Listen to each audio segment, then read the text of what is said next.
Sports Talk Daily with Andrew Hustler Paterson and Michael Remis. What is up, everyone? Happy Monday. I hope you had an awesome weekend. It was pretty incredible if you're a sports fan, and I imagine you are if you're with us on Winnipeg Sports Talk. And we've got tonight what shapes up to be an absolutely massive Monday for sports. The Toronto Blue Jays, with their win last night, have captivated the entire country. People counting down the minutes until first pitch, just 6 hours from now at the Dome, for an opportunity to go up against the LA Dodgers in the World Series. Seattle and Toronto, Game 7 tonight. We will get into that. We've got a Monday Night Football doubleheader. Hell of a game at 6 o'clock. Tampa Bay and Detroit, followed by Seattle hosting Houston at 9 p.m.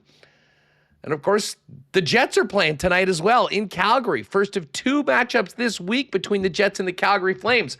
Pat Steinberg, our pal from Sportsnet 960, The Fan in Calgary, is going to jump on with us. We'll talk a little Jays. We'll talk Jets Flames. And then Mike McIntyre, who I know is going to want to talk Jets, or talk Jays and Jets. We'll hit that as well.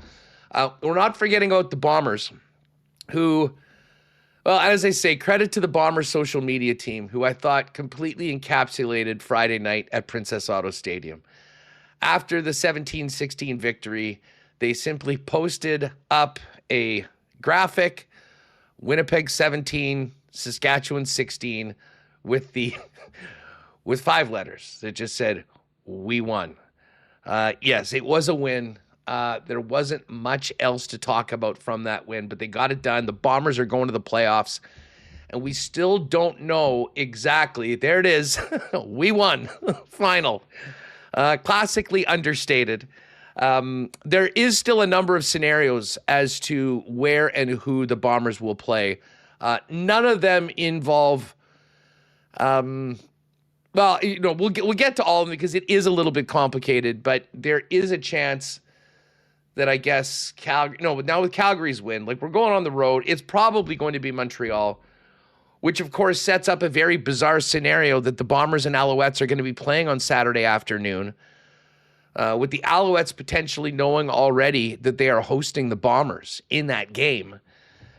So at that point, I mean, I'm expecting maybe the most vanilla game in the history of, well, maybe not the history of the Canadian Football League.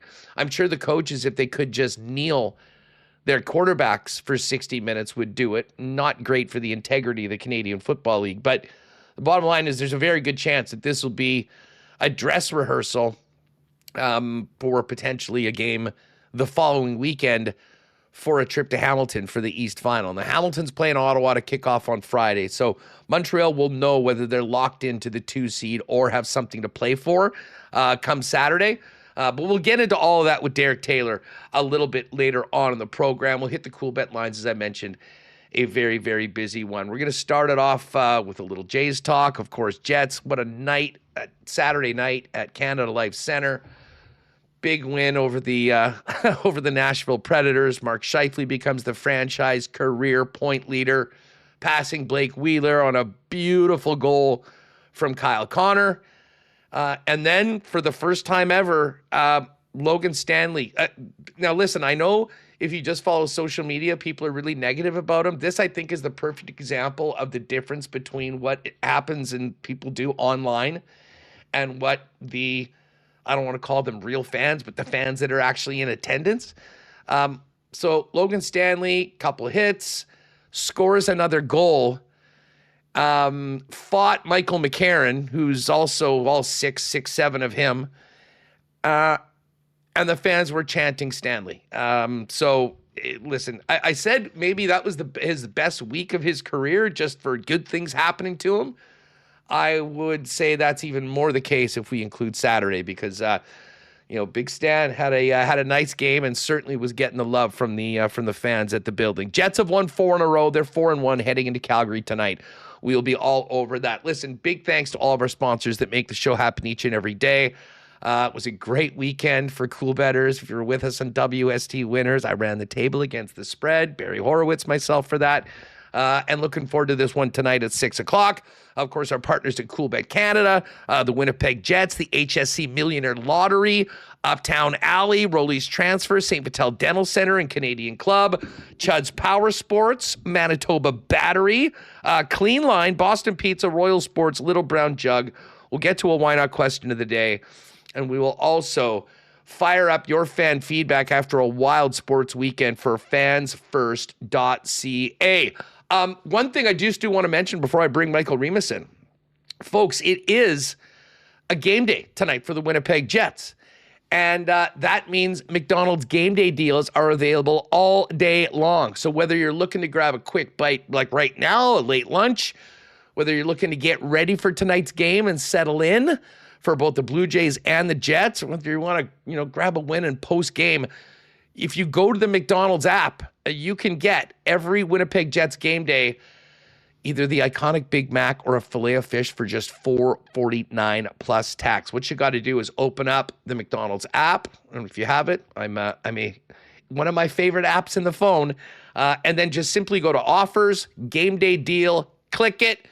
Only available through the app, and then you can grab it at your local McDonald's and enjoy the great taste of a Big Mac or filet of fish for just $4.49. That's every Jets game day, home and away. So there's your WST tip on a great deal for today. Let's get her going. Michael Remis, get in here. What's going on? We might need a couple Big Macs for the amount of sports that we're going to be consuming tonight, starting at 6 p.m. with Monday Night Football, Game 7 at 7, and then the Winnipeg Jets at 8:30 out in Calgary. I can't wait for tonight. Yeah, Corey H. in chat says there's almost too much here to talk about. Going back to the weekend with the Bomber game on Friday, the Jets game Saturday, the baseball Friday, Sunday, NFL. And yeah, so I'm going to get, multiple TVs, getting a workout tonight, tablet, phone. It's crazy. You got to keep track of all of it. I think Monday Night Football for me will be taking a back seat to the baseball starting at 7. Although, as you mentioned, there's 2 Monday Night Football games, one of them starting a bit early. And then the Jets game at 8:30. The Jets game is on TSN 3, not a prime game. The prime game is Montreal, Buffalo. Yeah, there's a whole other slate of NHL games too. So what a time of year. Excited to be here talking about all of it. Much to discuss. Yeah, okay, listen, we're going to focus a lot on the Jets for the next little while. Pat Steinberg coming up and Mike McIntyre. But let's, hit Game 6 last night. Well, frankly, we can hit Game 5 because, the Jays had all the momentum going into Friday night. They were up, and then in one of the, can you remember a managerial decision that was so roundly criticized the second that it happened? And of course, I'm talking about bringing Brendan Little in with the 2-1 lead in the 8th inning and having it go exactly the way every single fan feared almost immediately. Rally with a homer, a couple walks, change it up, and then the next thing you know, a grand slam basically closes the door on him. It was stunning. I'll pull up the group chat with Jake and Pat, who are obviously hardo Jays fans, and this is exactly what came out the way that this was coming out. Oh no, you've got to be kidding! This is not happening. Is he crazy? Insane? And then 2 minutes later, we knew that.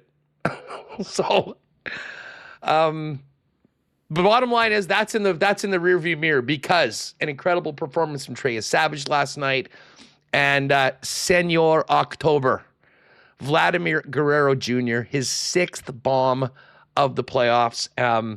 Jays win, setting up a winner-take-all trip to the World Series matchup tonight between your Mariners and everyone else's Blue Jays, Reem. Yeah, very conflicting last couple of days here as I do walk around the city in a Seattle cap. Never a problem for the last, 25 years until the 2 times the 2 teams have met in the playoffs. But, yeah, that game Friday night, that moment in Seattle, that was the Game 7 Cole Perfetti goal for them.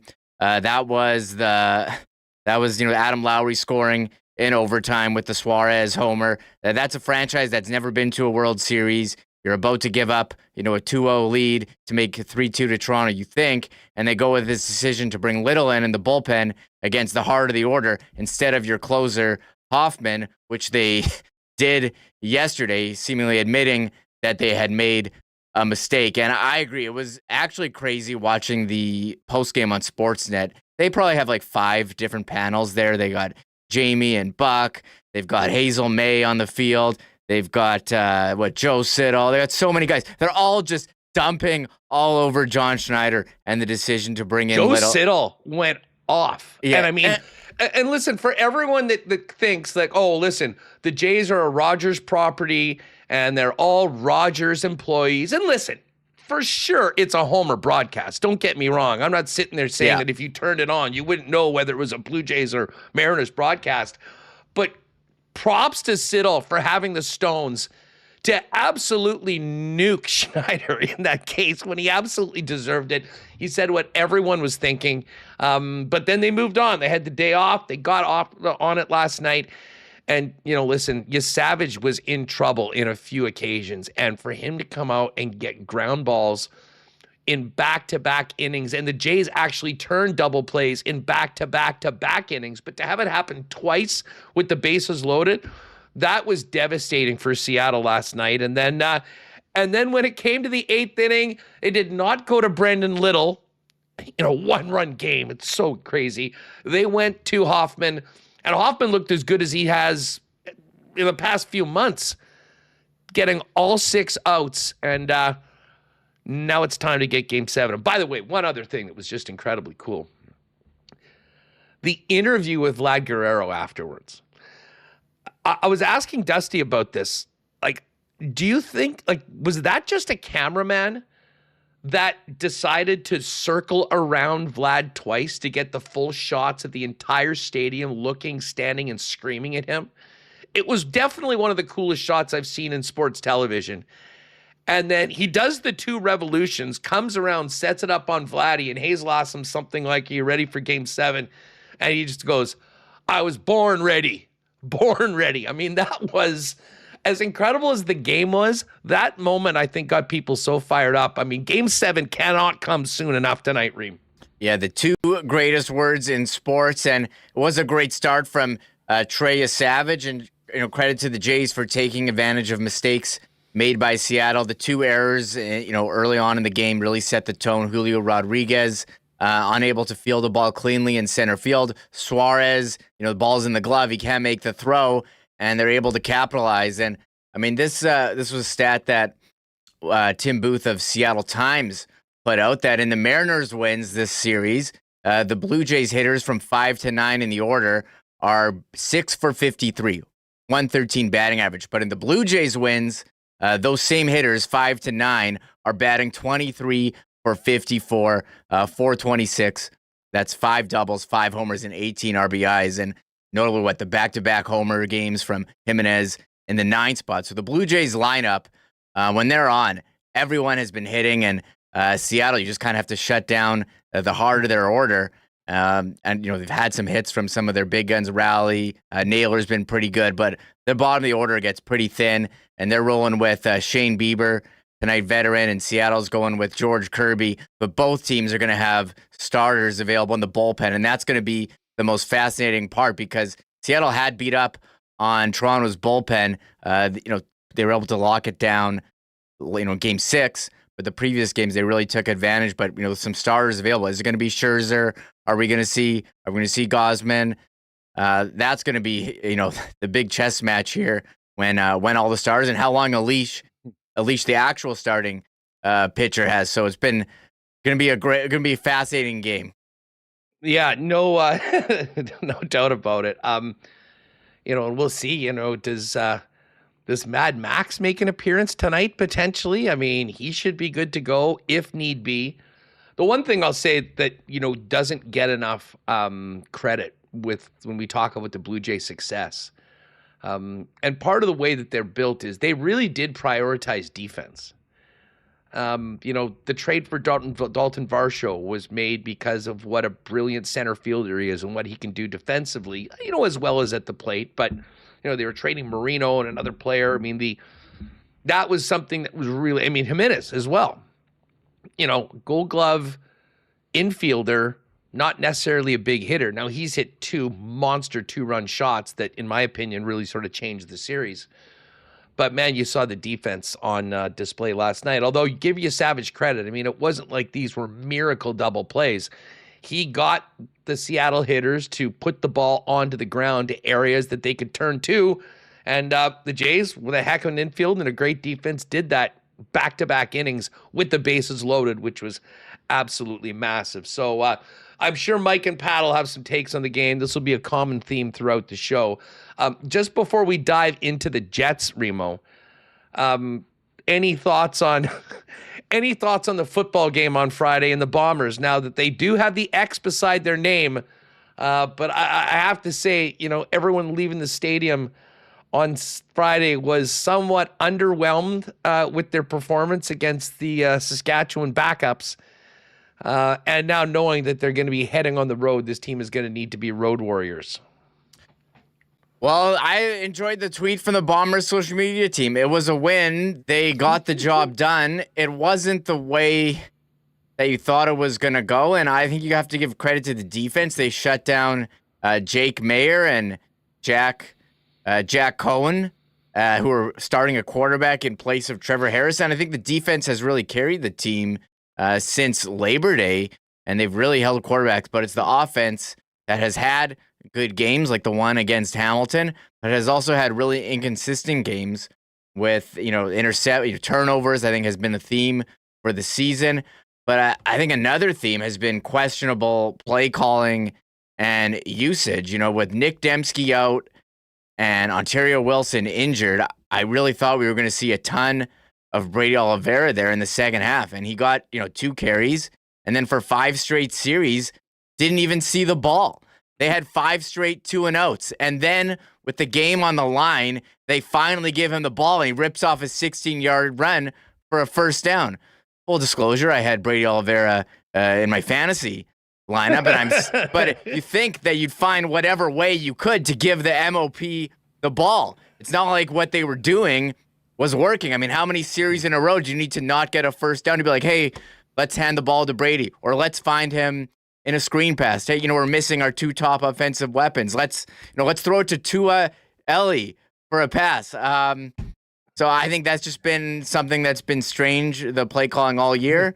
And you saw and some maybe questionable decisions, taking a field goal from short range, which we have seen this season, or putting in Chris Trevor and not being able to convert. There was certain, Jeff Hamilton tweeted about frustration in the Bombers locker room after Zach Calera spoke after, didn't like anything from the game. So they know it wasn't up to par.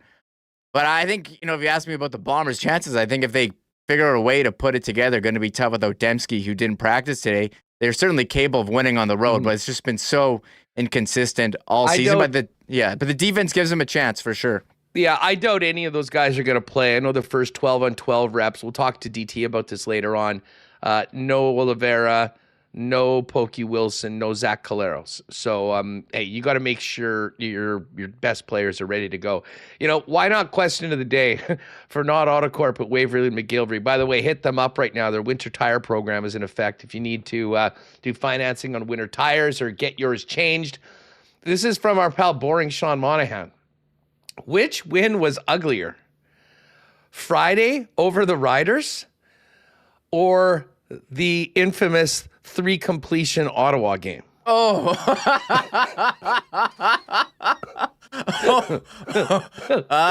Can you do a poll, please? Please? I don't even know. I think Friday might have been uglier. There was actually a lot of the game in Ottawa that I loved outside of 0 passing attack.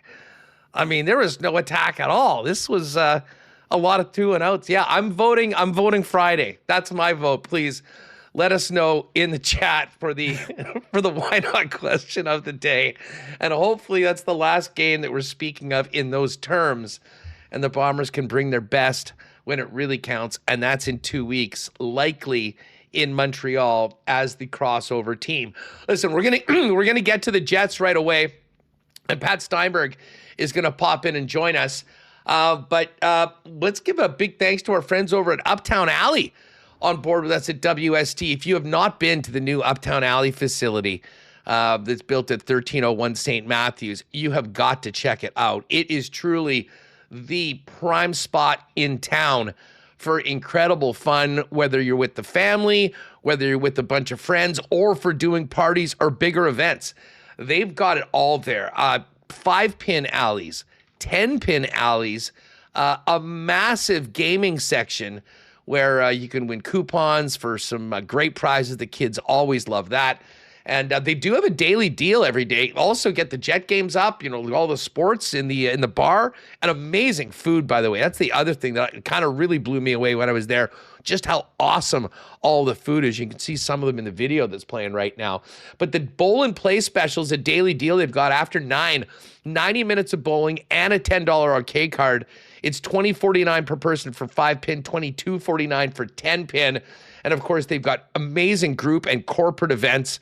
If you want to, you just essentially pick your activities, pick your meal, any add-ons, and they'll put that together in a package, and you and all of your guests can have an amazing time at Uptown Alley. Pop by and check it out. Tell them the boys at WST sent you, and stay tuned in the new year, working on a big event there, like we did towards the end of the TSN 1290 era, which should be a heck of a lot of fun. Hey, our friends at Rolly's Transfer are ready to help you and your family get moving to your next destination. Folks, if you have a move planned, holler at Rolly's. They're family-owned and operated for over 60 years. You might even get the WST truck that's taking all your belongings to your next spot. Of course, they're the most trusted name in moving in Manitoba, now into their 7th decade of doing it, and longtime partners of us on Winnipeg Sports Talk. Head to their website, click on Request an Estimate in the top corner, and put in the promo code WST, by the way, for a special discount on moving services and supplies. And then let them know when and where you're moving, when you need to go. They'll turn it around with a great quote and get you locked in for the white glove treatment that they are famous for over 60 years. For all your moving needs, make it Rolly's Transfer. Find out more, request an estimate today over at Rollies.com. It was all smiles for Jays fans last night, booking their trip to Game 7 this evening, and it's always all smiles over at St. Vital Dental Center. Dr. Terry and his wonderful staff have been serving generations of Winnipeggers and Manitobans. Now have a beautiful new state-of-the-art facility at 167 St. Anne's, with all the top equipment, a wonderful staff, and convenient free parking right behind the building. They handle customers and clients from 6 months to 99 plus with all dental services, from things like cleanings and checkups to things like dental implants. They really do it all. So for all your dental needs, you and your family, pop by and see Dr. Terry at St. Vital Dental Center. Find out more information or make an appointment online at stvitaldental.ca. And hard to believe the Grey Cup is just around the corner, less than a month away. Of course, we've still got Blue Bomber football to think about, but there'll be Grey Cup parties and a holiday season right around. Great time to pop into your local Manitoba liquor marts and get your hands on the Canadian Club limited edition Blue Bomber bottle, the label featuring the Blue Bomber helmet and beautiful Princess Auto Stadium on the official spirit of the Winnipeg Blue Bombers. It is available while supplies last at all local Manitoba liquor marts. And while you're there, make sure to keep your eyes out for the Canadian Club Club Pack pre-mixed, ready to drink, CC and ginger ale, the Citrus Smash, half and half, an amazing addition to the fridge 12 months a year. Big thanks to Canadian Club for their support of WST. All right, let's get to the Jets. As I said, Pat Steinberg's going to join us a little later on. What a fun night at the Barn, Canada Life Center on Saturday night. The Jets go to 4-0, winning their 4th straight on the back of Mark Scheifele's franchise record for all-time points. He scored the first one. Beautiful goal from Kyle Connor. You had a Nino Niederreiter scoring a goal that we remembered for potentially what could be the pass of the year from Vlad Nemetsnikov. And then Logan Stanley, after hearing a few groans earlier in his career, had the fans chanting his name Saturday night, Remis, after scoring his second, a career high, second of the year for the big guy. And of course, dropping the gloves with beast Mike McCarron on the Predators. All in all, the only downer of this was Connor Hellebuck's shutout was lost late in the third period. Other than that, though, great divisional win and a very special win for the franchise. Got to hear a congratulations video from Blake Wheeler, an extended standing ovation for Mark Scheifele, and a moment that will be remembered in Winnipeg Jet history for a long time. What a moment, Mark Scheifele with that one-timer. Back-to-back games really going, but how about Kyle Connor, known for his goal scoring, but has had some beautiful setups here in the last couple of games, and the Jets just keep on rolling, taking care of business against the teams that they're supposed to win against the Flyers, against Nashville on Saturday, and for a team that's missing, you think about it, Adam Lowry, Dylan Samberg, Cole Perfetti, they're still winning games, scoring goals, and another great night on Saturday with Mark Scheifele setting the franchise record for points. Really incredible what he's done here, being the first ever draft pick of the organization. As you mentioned, the pass from Nemestikov to Niederreiter, beautiful finish. And Logan Stanley, it's fun to talk about. The chat's having a great time mentioning how many more, goals Logan Stanley has more than Connor McDavid, who's got 0 goals this season, more than Nikolai Ehlers, who somehow has 0 points with the 5-0 Hurricanes. So Logan Stanley off to a really strong start. And I think we've seen Logan Stanley have good games in the past, but I think consistency an issue, but he seems to have put in more work this offseason. He's moving around better. The shot seemingly working for him so far. He did score 2 goals in a playoff game one time against Carey Price. So nice to see him get some props from the crowd there on Saturday, and going to be up to them to keep it rolling against Calgary, who's off to an absolutely miserable start to the season and got worked on Saturday by Vegas. So full credit to the Jets. There they are, the standings, second in the Central at 4-1 behind Colorado, who's 5-0-1. You know what? The Stanley thing is just fascinating in that, I mean, let's face it, he sort of has been the whipping boy of a section of the fan base, certainly online for a long time. And listen, a lot of it, I mean, comes from the fact that he played a lot and wasn't playing particularly well. But, whereas, social media, some people, like, they plant their flag on a take, and that's just their go-to, playing the hits, going to that. I think a lot of the fans that were chanting his name probably were groaning or giving it to him during some poor play earlier in his career. But at the end of the day, if you're a fan, you want your team to do well. You want your players to play their best. You want good things to happen, and they have been happening. And I thought it was really cool for Logan, who has taken his fair share of criticism, to have a night like that and to be kind of front and center stage and have the start of the season that he's needed. In some ways, no one's suggesting that, geez, is he going to get Wally pipped? Is Dylan Samberg getting Wally pipped by Big Stan? No, that's not the case, and no one's suggesting that. But for a guy that's playing, up in the lineup right now when they need him, you know what? He's been doing well, and it was appreciated by the fans last night. And I think that was just part of the good vibes of the Saturday night game with the record-setting goal by Mark Scheifele and everything else that happened. The one thing I'll say, and I'm going to ask Steinberg about this, Remis, just on Stan. I think part of the fact that the fans were as appreciative of it, I mean, the goal was nice, but, stepping up and fighting another beast, in McCarron, he's had a couple scraps already this year. I would not at all be surprised if his name is called against this Klapka guy for Calgary. Have you seen him? I haven't seen him. I did look. I know the Jets have had run-ins with Pospisil. Pospisil is a little rat. Klapka is, I mean, he's of the Stanley and McCarron ilk as far as a big dude. And he has been dropping the gloves quite a bit. I mean, got at it. They got smoked by Vegas on Saturday, 6-1. So Klapka, 6'8". Is he? Yeah, 6'8". There's not too many guys that Stanley's giving up height to. So that'll just be another interesting side to it right now, because the one thing that Stanley, I mean, listen, if he's going to be hitting and dropping the gloves and scoring, the fans will certainly come around on him. But back to Mark Scheifele, I mean, the first ever draft pick of the Winnipeg Jets. A career that, let's face it, I think anyone that's been watching this show long enough, a couple of years ago, didn't think, not many people thought that he'd be extending and staying here. And I was listening to Elliot Friedman today. He was just talking about the Jets and where they're at. And he spoke about the Hellebuck contract. And once that Hellebuck contract got done, how they re-engaged with Scheifele. And it only took, according to Elliot, about 4 days to complete.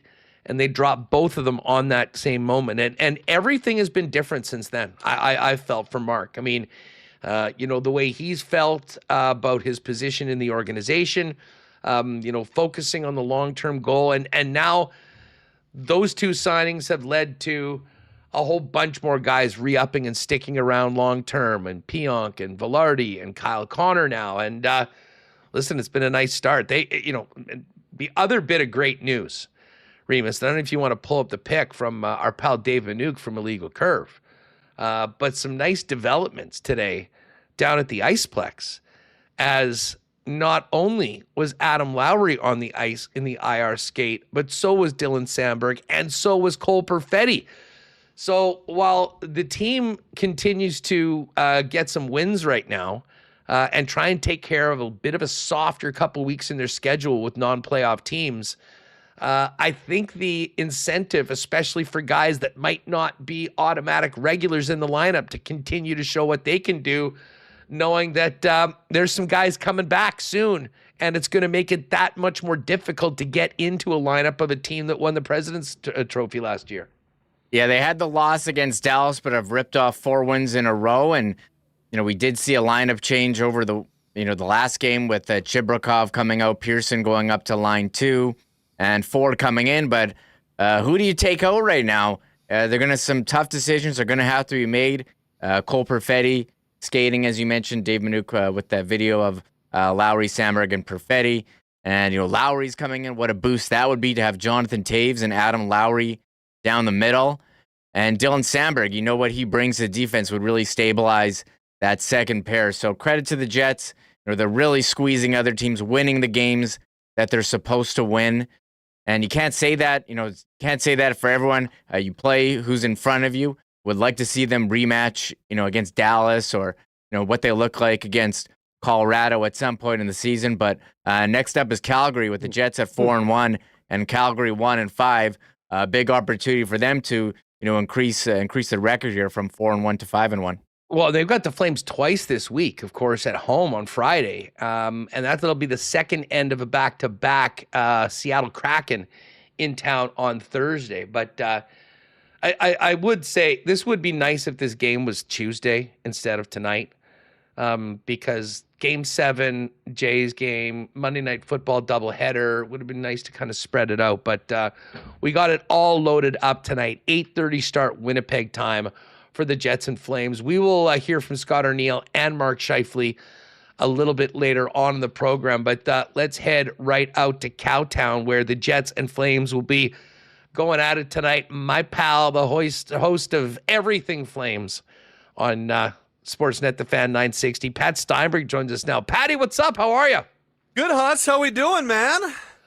I'm great. I mean, it was an awesome weekend, and this is going to be a incredibly, incredibly fun night. Yeah. Let me ask you this first off, because I do want to touch on the Blue Jays. Thoughts on Game 6, and how are you going to manage your Flames responsibilities at the same time where we could be in the most nail-biting atmosphere we get all season long, a do-or-die Game 7 in the ALCS for the Jays? Yeah, I remember it was either 2015 or 2016 when the Jays were in. It must have been 2015 because they got to Game 6 against Kansas City that year in the ALCS, and I remember there was a Flames game that night, and I remember watching that, and you're like, yeah, I guess we'll pay attention to the Flames game. Yeah, I'll look at the game summary and I'll tell you who scored at the end of the game. But you were mostly dialed on the Jays, and it's weird because we're rights holders, our station 960 rights holders for the Flames, and also we're a Rogers station, so we are. So what's happening tonight? So we have to we've got, luckily in this market, we're big enough to have 4 stations, AMs. So we have our all news station, and they're doing the Blue Jays game. But the reason why I'm not on exactly at 12:30 today or 1:30 your time is because I went to vote today. It's our municipal election today. So our all news station is taking the Jays game and not doing election coverage until after the Jays game. So it's just an absolute nightmare for everybody. So it's jammed up here. So our news station is going to do, municipal election. Now, luckily, the results don't start rolling in until after the Jays game is done. Like if the Jays game doesn't go extras, then, it'll actually work out well because you're just killing time. So it's actually a pretty good time killer. But yeah, it is not ideal, all of the way the timing is working. But I'll be having a heavy eye. The game starts here 7:30 local. The Jays game starts 6:08 local. So I've got about 90 minutes until puck drop, and I've gotten quite good. You know how good a multitasker I am. It's one of Yes, I things do. I'm good at. So I'll be watching the Jays game and doing our pregame show at the same time. Hey, just quick thoughts on Game 7. Man, like it's all like, it's scary, and you worry about Seattle in the middle of their lineup, and is this the night they finally come alive? But I honestly, the Jays could have already won the series by now, and so and it's nice that the Game 5 brain fart from Schneider didn't end the series, and so I actually feel pretty good about it, because I think since Game 2. The Jays have markedly been the better team. They've got their bats going, and I love the way they're grinding things out. I mean, they're playing Jays baseball. I know Dan and Buck made that joke last night, but they're playing Jays baseball, and they are grinding out every at bat. And we're talking about whether it's Vladdy and George, or into the 8-9 spots, and we're talking about at bats getting grinded out, and starting pitchers in the 40s by the second and third innings. So if they can continue with that script, and I don't see why they wouldn't, I think they've got a really good chance. And the fact the game's going to be played at home, I'll take a Game 7. I don't know if there is a better home field or home ice than Game 7 of a series in the majors. Like I'll take the home field at Rogers Center as the X factor tonight. Yeah, I'm with you. And I mean, just fired up that Bieber's on the hill. I mean, he had that big time performance in game number 2, gave up 2 early, and then just shut them down the rest of the way in game number 3, I should say. And listen, this is why they got him, right? And he's on the hill tonight. Got that psycho Max Scherzer ready. I mean, wouldn't that be something if he came in for a couple of hitters tonight? And they seem to have learned their lesson with the bullpen, so I don't imagine we'll see Brendan Little coming out of the pen in any high leverage situations. Moving on from what everyone's going to be paying attention to at 6 o'clock your time, 7 hours, to this hockey game tonight. I guess you got 2 teams in pretty different positions right now. The Jets, despite some pretty significant injuries, have bounced back from their opening season loss against Dallas and have rattled off 4 wins in a row. And it's been sort of tough sledding for Calgary right now after a year coming off a season, Pat, that I think they surprised everyone and earned everyone's respect with the way they battled every single night and got everything out of the talent they have in the room. It seems like they're still a hardworking team. They just quite haven't had the results and have been on really the wrong end of the ledger a few times, like Saturday night against a top Vegas team. Yeah, and Saturday was the first night all season, 6 games, but the first time of the 6 where they haven't been in a game in the third period. Like, honestly, the first 5 games, the third period, they've entered the final frame and everything's still been in the balance. Even the comeback win on opening night in Edmonton was like that. And then the 4 losses that followed, all of them either fell apart on them in the third period or they weren't able to find a way in the third period. Fell apart in Vancouver, fell apart at home to St. Louis, fell apart at home to Vegas, and couldn't come back on the road in Utah. By the time the third period started on Saturday night in Vegas, the game was done. It was already 5-1, and there really wasn't much to talk about or think about. But it's been a season that, I didn't expect. The Flames were last year 5-0-1 out of the gates, and it was their best 6-game start in franchise history. This year they're 1-5 out of the gates. I didn't expect 5-0-1. I didn't expect this team, especially with, and I don't. The Flames are doing a nice job of not using it as an excuse. Took a look at the schedule, and you took a look at the opposition, and it just felt like it was, there's going to be tough sledding in the month of October. So I thought if they could flirt with 500 and kind of be a game above or behind the 500 mark coming out of the month of October, they'd be in a good spot, or at the very least be in a position to start making a little bit more hay when the schedule lightens up, both in terms of the actual load and the opposition. But they haven't been able to score during this 5-game losing skid. Huss, they've scored quick math, 7 goals. 7 goals in 5 games. Like, you don't have a chance. And there's a lot of talk about Dustin Wolf and his numbers, and rightfully so. Here's the Calder Trophy runner-up last year, and he's sitting at an .854.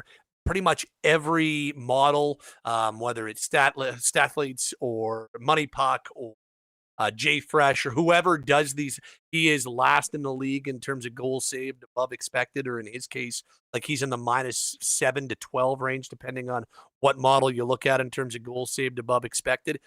Dustin Wolf hasn't been anywhere near as good as he was last year, but even if he was, I don't know if we're talking about a team that is markedly better here, because they've scored 7 times in 5 games. That's just not going to get the job done. I don't care if you're playing Vegas. I don't care if you're playing Utah. I don't care if you're getting blown out. I don't care if you're getting elite goaltending. You can't score. You can't finish. You're not going to, and not even at an NHL rate. Like, this is, they were 29th in the NHL in offense last year, and they're worse this year. So there really has been next to nothing that has gone right for the team. They have this miracle 3-goal comeback, 8-round shootout win to open the season in Edmonton, and a lot of people felt like, oh, it's kind of similar to the 3-goal overtime comeback they had to open the season last year on the road in Vancouver. But since that time, they have not scored more than 2 goals in the game since that game, and they can't keep the puck out of their net. Their defensive metrics are horrendous. It's not the Flames identity that they forged last year, and we all know they don't have the high-end talent. There's no Connor, there's no Scheifele on this team, right? But they still are a team that's supposed to work hard, that's supposed to battle defensively, that's supposed to be really stingy to create opportunities on, and supposed to get good goaltending. And that last year was able to keep them competitive even when they weren't scoring. Well, that hasn't been the case this year, and they've really struggled as a result. You mentioned the goals saved above expected. I mean, I still don't really understand how those are all calculated, but from what you just said about Calgary, this might be the worst possible matchup right now, because everything seems to be going in for the Jets. Through 4 games, they are 11.6 goals above expected to the positive, like far and away number 1 in the league. I mean, you break that down for 4 games, that's like an extra 2.5, 3 goals a game. So again, I'll 4 games, I'm going to put that with somewhat of a grain of salt, but they have been opportunistic, and they've certainly been lighting the lamp, led by Scheifele and Connor. Connor's, Scheifele's 2 points a game so far. Connor hasn't missed a beat. First, hat trick in the first game, and they're also now getting some goals from, down the lineup. I mean, Niederreiter scored in the last couple. You got Morgan Barron with a great start. The only guy that hasn't scored right now that has been coming very close is Jonathan Toews. And I know there'll be a lot of interested people to see how he looks tonight going forward. But from a Flames perspective, Pat, they sort of hung around so long last year. They were in the playoff race right to the final week of the regular season. They didn't make any of the big moves that I think maybe many people expected. How different is it this year? You got Rasmus Andersson, who's on an expiring contract. You got some other players that would have interest in and around the league. The arena's being built. That is opening in the fall of 27. Do you see an organizational plan where they just keep on nose to the grindstone, trying to win every game they can and see what happens? Or are you sort of expecting maybe some significant moves geared more towards the future of the Flames in the coming weeks and months? I think this next 2-week span here is going to determine a lot. So if they can, they're going to have to markedly, like, we're going to be talking about significant improvement. But I think if this doesn't meaningfully turn around in the next couple of weeks, and they don't have to be 4 games above 500 coming out of October, but they have to be showing signs that the game is getting there. They're back to their identity. They're capable of winning more than they lose, and they're getting the goaltending again. And that's the biggest thing. I mean, this team was propped up in so many ways by elite goaltending last year. So if those things don't happen, I honestly think that the Flames will lean into the situation here. And the one thing I'll say about this general manager, Craig Conroy, is he is pragmatic. And I'm quite confident that if they don't figure it out with the group that they've got, he's not going to knee-jerk reaction and try to save the season. And instead, I think his predecessor, Brad Treliving, now in Toronto, always used the term, you take your cues from your team. And I think Craig Conroy is very similar. And so the cues that he got from his team last year was, hey, we're not going to go and trade a bunch of guys away at the deadline because these guys are working their asses off and they're in the playoff fight. So we're going to give them a chance with this group to try to make it. And they tied and they lost out on a tiebreaker to that Blues team that almost beat you guys. And they end up missing out because St. Louis went on a 12-game win streak. And so they don't make the playoffs. And so this year, instead of making massive moves in the selling variety, they decided to, okay, this group will add a little bit more youth, namely in 2024 first-round pick Zane Parekh, and we'll see if they can do it again. And we're not going to go out there and give away. The big thing since Craig Conroy's gotten here is that he's got a plan and he hasn't deviated from it. And that plan has been about accumulating draft picks, building to the draft, and getting younger. And so even though they missed the playoffs by a point last year, he didn't go out and start trading away those picks. He didn't go out and start trying to, make the team better in the immediacy. He said, no, I'll give these guys an opportunity and see if they can come close to repeating what they did last year. And if the answer to that question is a resounding no, well, then he'll take his cues from his team and start to make the moves that pragmatically would make the most sense. So, I do think that all of a sudden, if we're talking about a team that's way out of it in November, Huss, I think we'll be talking about, some names like Rasmus Anderson, Blake Coleman, maybe Nazem Kadri, names like that all of a sudden start getting thrown around in trade talk because now the Flames are a little bit more open to having those conversations because the writing will be a little bit more on the wall. So I do think this next 2-week span here is going to be super, super crucial. Hey, you mentioned Parekh. How's he looked so far? And tell us about this Klapka guy that is often seen with his gloves on the ice, towering over literally everybody else in the NHL.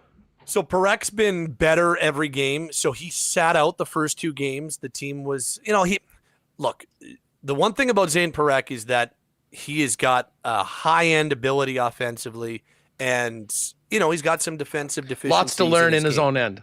Exactly. And that came out in the preseason finales against Vancouver and then against Winnipeg, against good lineups. It looked pretty bad. And so they said, okay, well, now we're going into Edmonton, their home opener, and 29 and 97 flying around, and they're the defending Western Conference champs, so on and so forth. And then we're going into Vancouver on the second half of back-to-back. They said, let's hold them out. Let's not play him these 2, and let's not potentially expose him and screw up his confidence early on. And so they got him in for the home opener on Saturday against St. Louis, last Saturday against St. Louis. And, he's looked fine in every game, but has gradually gotten better in every game to the point that on Saturday, there were 2 players that you could say, okay, yeah, they look good, or that really stood out positively. Jonathan Huberdeau in his debut this season was one, and Zane Parekh was the other. So he just is gradually getting more and more comfortable in terms of doing the things he's good at the NHL level, but also not taking too many risks that are going to hurt his team. As for Klapka, that part of him being a fighter and him dropping his gloves is still developing. Like when he came over, the Flames signed him as an undrafted guy out of Czechia in the spring of 2022, just before they went on their playoff run to Game 5 against the Oilers in the second round. And people were like, who? They just signed who? He's how big? He came over the next year, and nobody knew what to expect. And you're like, okay, well, this can actually play. He's not just a big brute. Like he can skate well for a big guy. He's got decent hands. He went to the American League and over a couple of seasons put up some good numbers. And so last year what happened, Huss, in a game in San Jose late in the season in March, Martin Pospisil was playing on the top line with Nazem Kadri and Jonathan Huberdeau. Pospisil got hurt in the game, left, and they made a switch to put Klapka up with Huberdeau and Kadri, and he scored immediately. And they came back. They won the game. Big part was because they made that move, and they never took Kadri off that line down the. Sorry, they never took Klapka off that line down the stretch. But all throughout this, he's been trying to. He comes from Czech Republic. He's never been a guy that is big on being a bruiser, and he's really worked on over the last half decade here, last 3-4 years of, hey, use your size effectively. Like you're taller than pretty much everybody in the league. Like who's smaller or who isn't smaller than Klapka on the Jets? Stanley, right? Otherwise, he's going to tower over everybody. So they're trying to get him to use that. Lean on guys when you're playing and drop the gloves more. He's still not a super comfortable fighter. He's still not super great at it, but because he's got that reach and because he's so much bigger than everybody, he can still hold his own. And so he's really trying to lean into that. And they've got him in a fourth line role this year. And that's going to be, I think, something they really want to continue seeing from him going forward. Well, you know what I mean? Stanley's doing everything he can, I think, to, stay in the lineup. And he's playing up right now with Dylan Samberg being out. And, he just went toe-to-toe with Mike McCarron, who's another one of the skyscrapers of the league on Saturday night. And then we were out after the game, and I saw him mixing it up with Vegas. And I'm going, wow, we got 2 games against Calgary this week. It wouldn't surprise me if maybe those 2 guys introduced themselves to each other's, both looking to make a name for themselves and stick in the league. Hey, before we go, just back to, I wanted to ask you specifically about Rasmus Andersson. Mm-hmm. How is he handling his contractual situation, I guess? And what do you think it's going to take a team to eventually get him out of Calgary? Because I think we'd all agree it's likely he does get traded this year unless something changes. Yeah, and I still think that we're talking about a pretty big chasm between team and player in terms of what a contract would look like. Understandably so. Flames are trying to get younger. He'll be 30 when this contract kicks in. And so an 8-year deal for the Flames at a high number probably doesn't make a whole lot of sense. For Raz, this is his make it or break it contract. So he's going to be looking to get as long and as much as he possibly can. So I still think we're talking about a pretty big difference between team and player. So I'm still anticipating. And as Elliot always says, right? Like anything can change with one phone call or one conversation. But I still anticipate this ending in a trade, especially with how the season has begun. I think first of all, they're handling it about as well as they can. Raz is not talking about it, and he addressed it early on, said, hey, I'm not the first guy to play on an expiring contract. That won't be the last. I learned about how to do it 2 years ago when the Flames had a bunch of guys in the room in that situation. And the door's still open for me to stay. So I'm going to go out and play as best I can and try to help this team win. And I think that was legit. And the Flames are happy to have that happen because the better Raz plays, the better return they're going to get. And for Raz, the better he plays, the better a contract he's going to get. And so that's how it started. But now as the problem is that you can't completely eliminate a distraction when you have a guy potentially 1 foot in, 1 foot out, right? And then as a season goes bad, that distraction can turn into a larger thing. And so that's going to now be the challenge. If the Flames don't get this meaningfully back on track soon, how does this not turn into more of a talking point? Because, through training camp and early in the regular season, you don't really talk about it if things are going well, and it's kind of like a footnote. If things go poorly and there's no resolution, well, now that's all fans are going to be talking about. When are they trading Raz? What are they trading Raz for? What's it going to take? Well, I think it's going to take a team, first of all, who is willing to make a deal for a potential rental.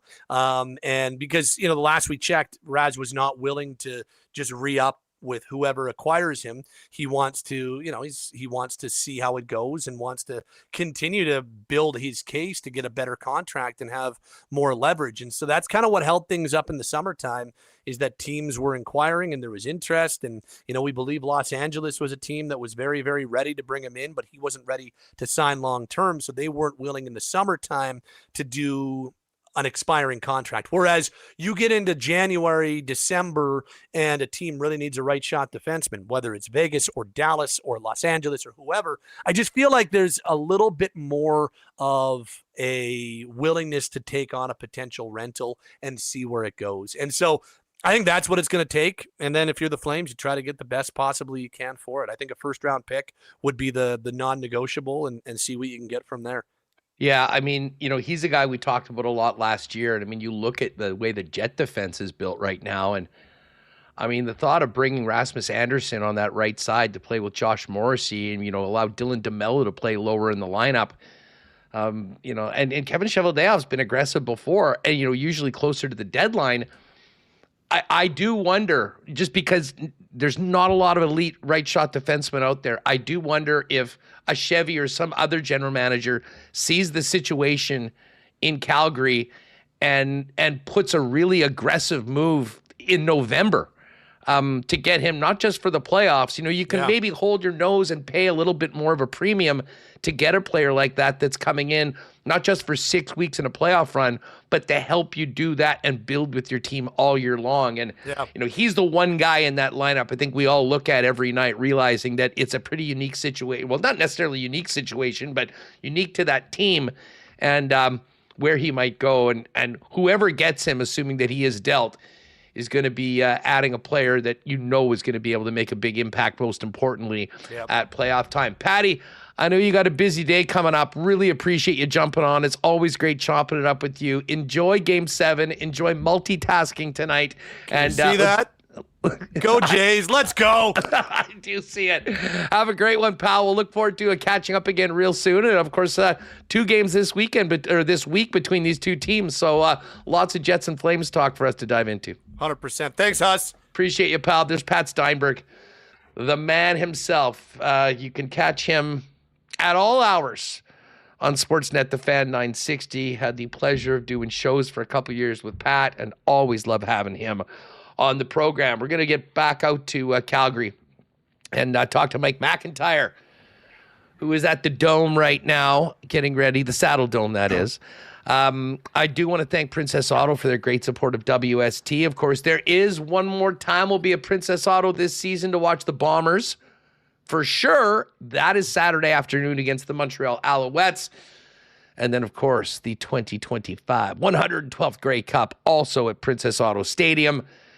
And we'll see whether the Bombers can maybe make a bit of a miracle run, potentially through the East, to play at home one more time. Princess Auto, proud sponsor of the Bombers and Princess Auto Stadium and Winnipeg Sports Talk, headquartered and founded right here in Winnipeg and now coast to coast, with 3 Manitoba locations to serve you, 2 in the city, 1 in Brandon, where you'll find the best deals on the most unique assortment of tools and equipment around. Everything you need to complete the projects on your list or start something new is at Princess Auto. Pop by and see them today, or shop online 24/7, 365 over at princessauto.com. Well, if you look outside right now, gang, it's definitely a little dreary. It's feeling a little like fall, and you know what is to come. That's going to be the snow flying. And our friends at Chud's Power Sports, they might be the most excited and ready to get to winter because, of course, snowmobile season is right around the corner. And they've got scream-worthy savings right now at Chud's Power Sports on Polaris and Arctic Cat sleds before the snow creeps in. Now, 12 months a year, Chud's Power Sports is ready to make you have the most fun off time, whether we're talking about ATVs or UTVs, snowmobiles, RVs, ice houses as well for ice fishing season coming up, as well as some of the coolest vehicles I've ever seen, the Argo and the Sasquatch. You can see these all for yourself at Chud's Power Sports, proudly located in Gimli and part of the community for over 80 years. You can also go to chudspowersports.com to check out everything that they have going on. Of course, we'll get to our Chuds Power Sports Power Poll later on this week for both the National Hockey League and the NFL. But in the meantime, pop by Chuds Power Sports, the corner of Highway 8 and 231 in Gimli, or check them out online at chudspowersports.com. And hey, I know many of you like great deals. They also have their clearance site, truenorthparts.ca, for the best in discount gear and accessories. Great time to check that site out right now as we get ready for the upcoming snowmobile season. What a great week it was over at Manitoba Battery for Donnie and the gang coming out of Thanksgiving, customer appreciation last week. The good thing is it's always customer appreciation week at Manitoba Battery. Nowhere else when you're talking batteries is going to appreciate the business more, because they are the local leader now with 2 locations, Logan Avenue and Dovercourt Drive, with the best prices in batteries, period. Beating the pants off the big box stores 365 days a year. Of course, they've got great sales on right now as we get ready for winter, and Manitoba Battery appreciates Manitobans trusting them with getting them through the winter. Pop by and see them online, manitobabattery.com, Logan Avenue, Dovercourt Drive, and of course, they will deliver those batteries to you anywhere inside the perimeter of Winnipeg. Let's get Mike McIntyre in here from Calgary as we get ready for a big one tonight. Mike, how are you? How was the weekend? What did you think of Game 6 last night? Well, what I thought of Game 6 is that it's going to create quite the quandary for me tonight here at the Saddle Dome, Huss. I was just asking Pat Steinberg how he was going to handle his operation tonight. So the last thing I would ever do is shirk my responsibilities and give anything less than 110%. That being said, my attention, one eye will be on the ice surface below me from the very perilous press box here in Calgary. By the way, they can't get rid of this arena quick enough. I was reminded again when I was in both the Flames and the Jets dressing rooms this morning. There are neighborhood hockey rinks in Winnipeg that have nicer dressing rooms, like Gateway, Seven Oaks. You could go down the list. They are all nicer than what the amenities are here in Calgary for these players. And the press box, I'm sure folks have seen the scaffolding and the high wire act. I'm not a fan. And I actually, as I walked to the rink this morning, you can see there's big construction underway for the new rink.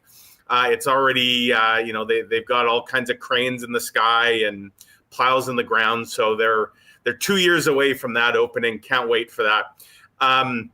But yeah, so I will have one eye on the ice surface below, but I'm going to have one eye for sure on my laptop screen, which will be playing Game 7 tonight. Now, fortunately, there's a 90-minute lag between the two.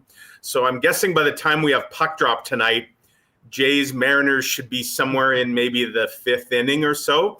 And I hope that they have like a 6 or 7 run lead by then. We'll see how that plays out. But yes, it was, again, great drama, great theater. There's nothing like playoff baseball.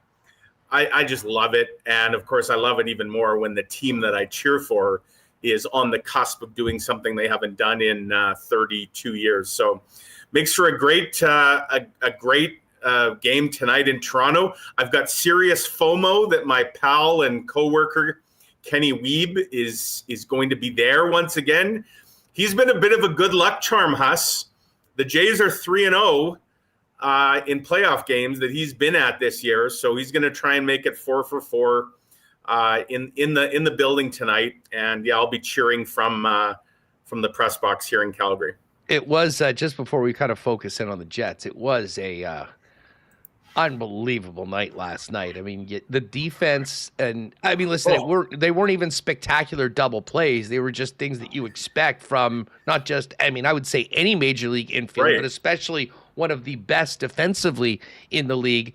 But the way Savage was able to just bear down, get those ground balls, back-to-back innings with bases loaded when it was very nervous times for the Blue Jays was phenomenal. And I mean, this run that Vlad is on, it is we think about the way this season started with him potentially being gone, and then he signs the big deal, was in a coma for the month of September. I don't know if there's any other way we could put it. And then all of a sudden, come playoff time, turns into Senor October.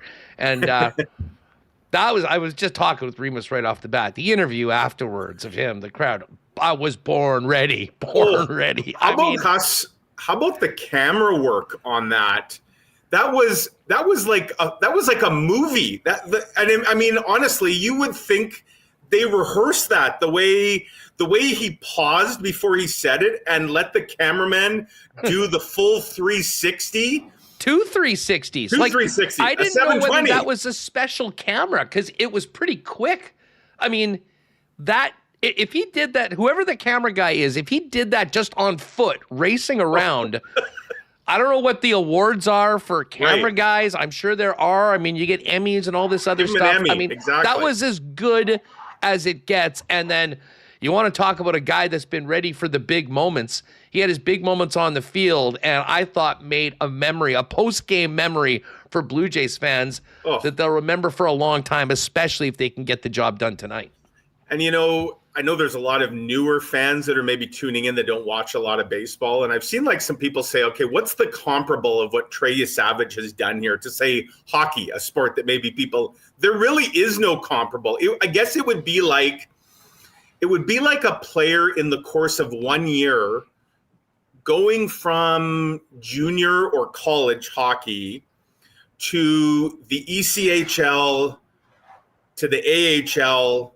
In the case of baseball, though, you'd actually need another level. You'd need something below the ECHL. Started in junior. Right. and all in the course of a year. And then leading his team, he's now had, two just absolutely outstanding epic starts. Yeah, he got some help yesterday. And I just love the moxie of this guy. It's hard to believe, Huss, he's going to be a rookie next year.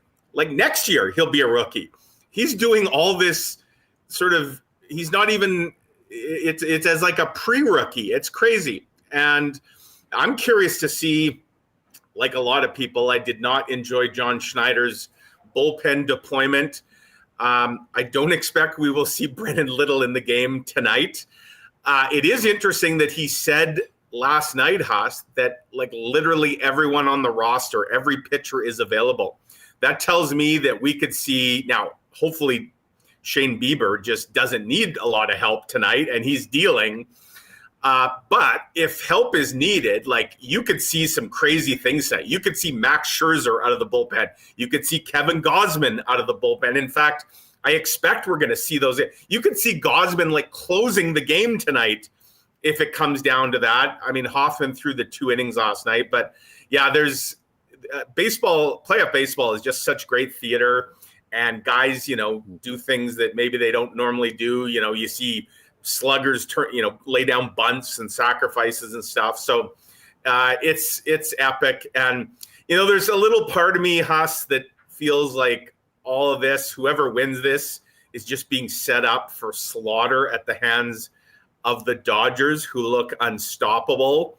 And as Dave Roberts said the other day, are quote, ruining baseball. They are the ultimate villains right now. But when you think about it, the storylines, if the Jays can get there and play the Dodgers, go back a couple. I can't wait for the first reference to Ohtani being on the plane to Toronto for game 1. Ohtani's 20 minutes as a Blue Jay. Yeah.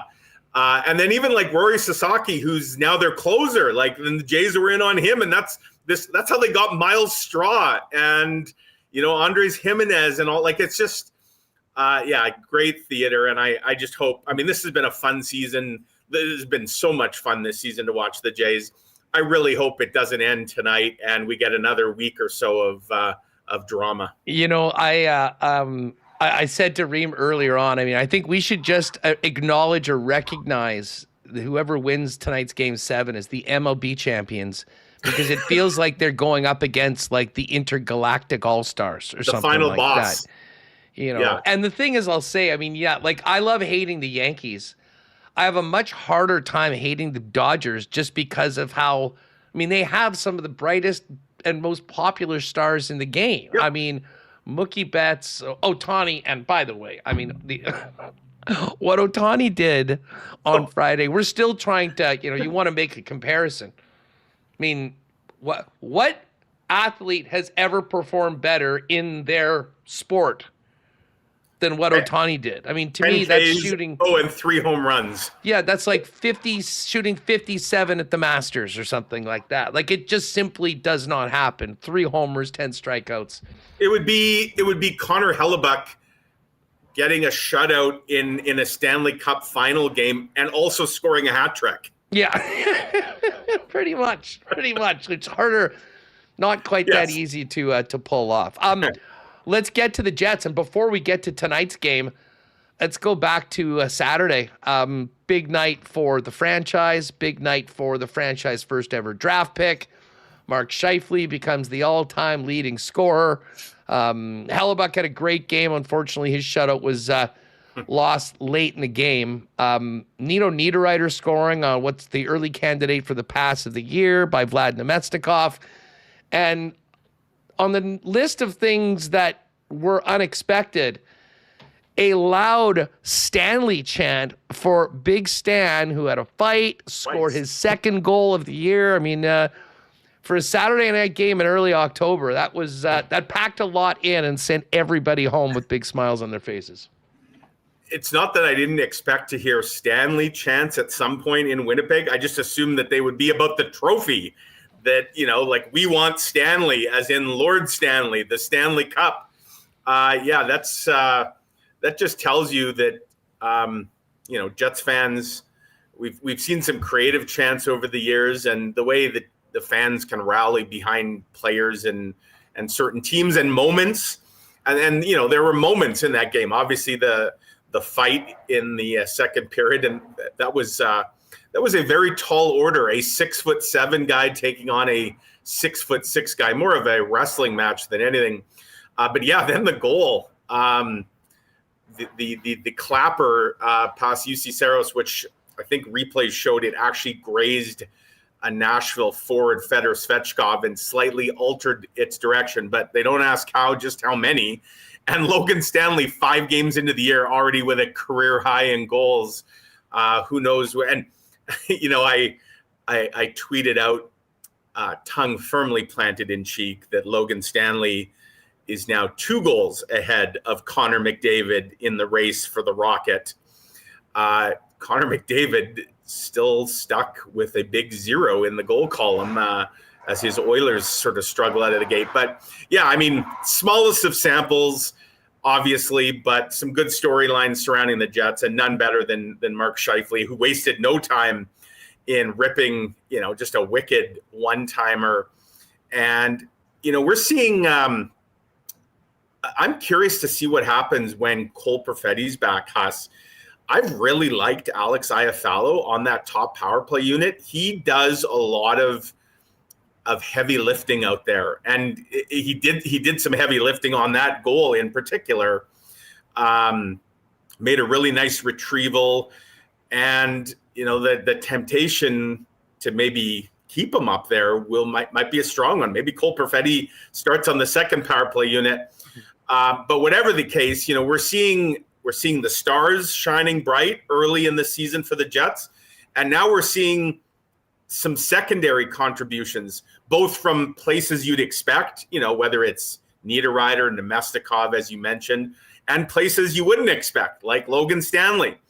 And, here's the Jets, as they enter play tonight, Huss, off to a 4-1 start. Josh Morrissey has just 1 assist through 4 games. Neil Pionk has no points through 4 games. Gabe Vilardi hasn't scored yet. He's been around the net a lot. Jonathan Toews hasn't scored yet. He's been around the net a lot. And 3 injured players, key players, haven't played a single second and are working their way back with some positive developments on them today as well. So I don't want to say everything's coming up Jets early, but, and this is a team that went 15-1 out of the gate last year. That was going to be impossible to match. But I dare say things are lining up quite nicely out of the gate this season again for the Winnipeg Jets. Yeah, and you know what's interesting? And again, like I take these numbers very much with a grain of salt, like early on through 4 games.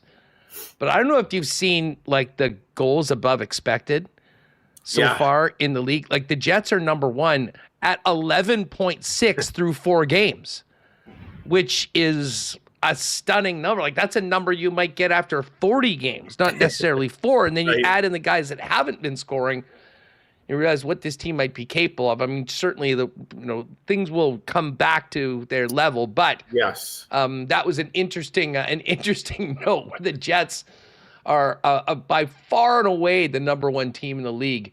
Oh yeah, 11.3, I should say, on their goals above expected. And lo and behold, they're playing the Calgary Flames, who are minus 12.5, who can't seem to score. So they will need to maybe keep that in mind when they're dropping the puck tonight against what will be a hungry team. Let's just quickly, Mike, we'll get to the way things are looking tonight. And I'll pull up our Jets lines presented by Clean Line, plumbing, heating, and electrical. Clean Line is your local leader for over 40 years and the official plumbing service of the Winnipeg Jets. Captain approved. What is noteworthy coming for your reporting this morning, it looks like Brad Lambert is going to be getting into the lineup tonight.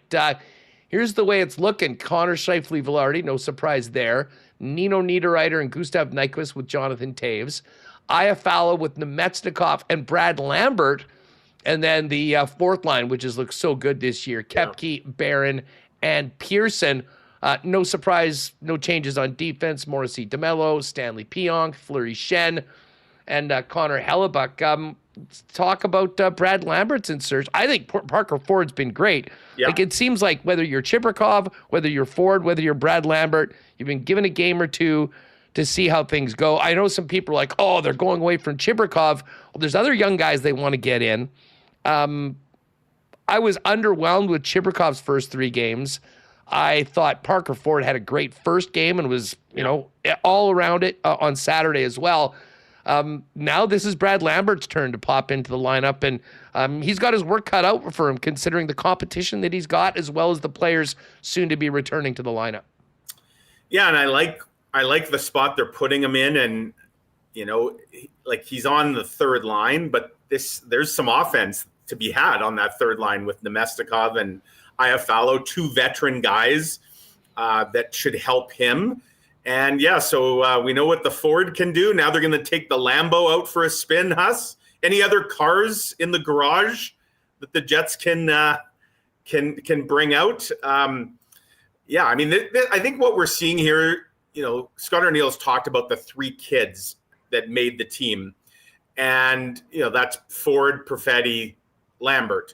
Ford, Chibrikov, Lambert. Perfetti's a kid, but he was going to be on the team no matter what. And he's hurt, of course. But so Ford, Chibrikov, Lambert. And they're all kind of getting a look. And, they're getting a look before inevitably probably 2 of them are going to end up, like if the Jets get fully healthy at some point here, 1 or 2 of those guys is probably not sticking around. I would expect this team probably gets to 13 forwards and 8 defensemen at some point this season. Again, should they get fully healthy.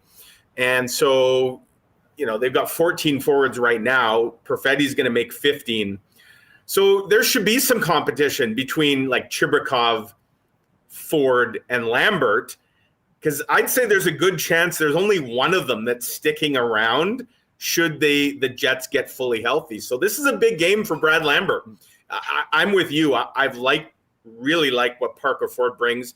I think they know what they have in Ford, and I think Ford has the inside track. Now I sound like I'm describing a car race. Ford definitely has the inside track, just like a Ford. He's reliable. Are Fords reliable? I don't know. A lot of people say they aren't. They would tell you yes. Yes. Not prone to breakdowns. Lambos look great.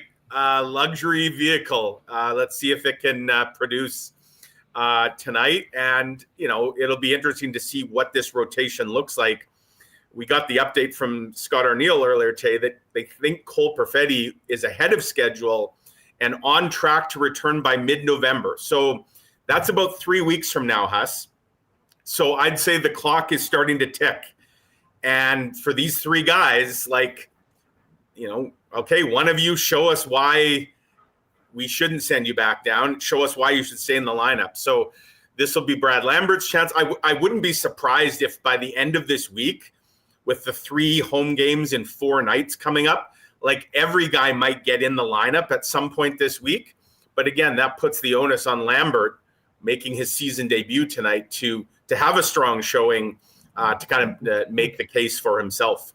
You know, what has been interesting, again, through 4 games, I mean, we don't have a lot to work with, but going into the season, I was really interested to see how that 4th line was going to look. I mean, I knew Morgan Barron had a spot in the team, and for what we'd heard, Cole Koepke's young, fast, I mean, he was probably going to be there. I wasn't sure about Tanner Pearson, you know, at this point in his career, whether he would be able to hold on to that spot ahead of the young guys that we've talking about. He's come into this new situation seemingly and played like a guy that knows that he needs to impress to keep the job. And he's actually been moved up in the lineup at times as they've tweaked with these lines. That's the one thing Scott Arniel has done quite a bit. Outside of the Scheifele line, we have seen different looks of all 3, line 2, 3, and 4, at different times so far this season. And we're going to see a little bit of that again tonight. The 3N line of Niederreiter, Nemesov, Nyquist is no more, at least for one night, as Taves now goes back up with Nyquist. Taves and Nyquist have played together earlier in the season, and I think the projected line there was going to be Taves, Nyquist, Perfetti. So now it's Niederreiter essentially in Perfetti's spot there. And yeah, I mean, I like the mixing and matching. You know, we saw Fleury and Pionk together. Now we're seeing Stanley and Pionk, and I think that's probably the better play. I've said it before. I don't like the idea of Stanley and Schenn as a pairing. I really don't like that as a pairing if you're on the road and you don't have last change, and your opponent can try to exploit that. But, you know, I also think we're going to see Colin Miller get back into the lineup here in short order as well at some point. So, yeah, this is the time for some of that mixing and matching. And, you know, if and when you get all your guys back in the lineup and healthy, you've now got a bunch of combos in your back pocket. You know what works, maybe what doesn't work. You know what guys maybe have some chemistry, what guys don't. And those are valuable lessons to learn. You'd rather get that data now than have to experiment in like April or May or June. That's not the time for experimentation. I thought Hellebuyck had a real strong game. Was bummed that he didn't get his shutout.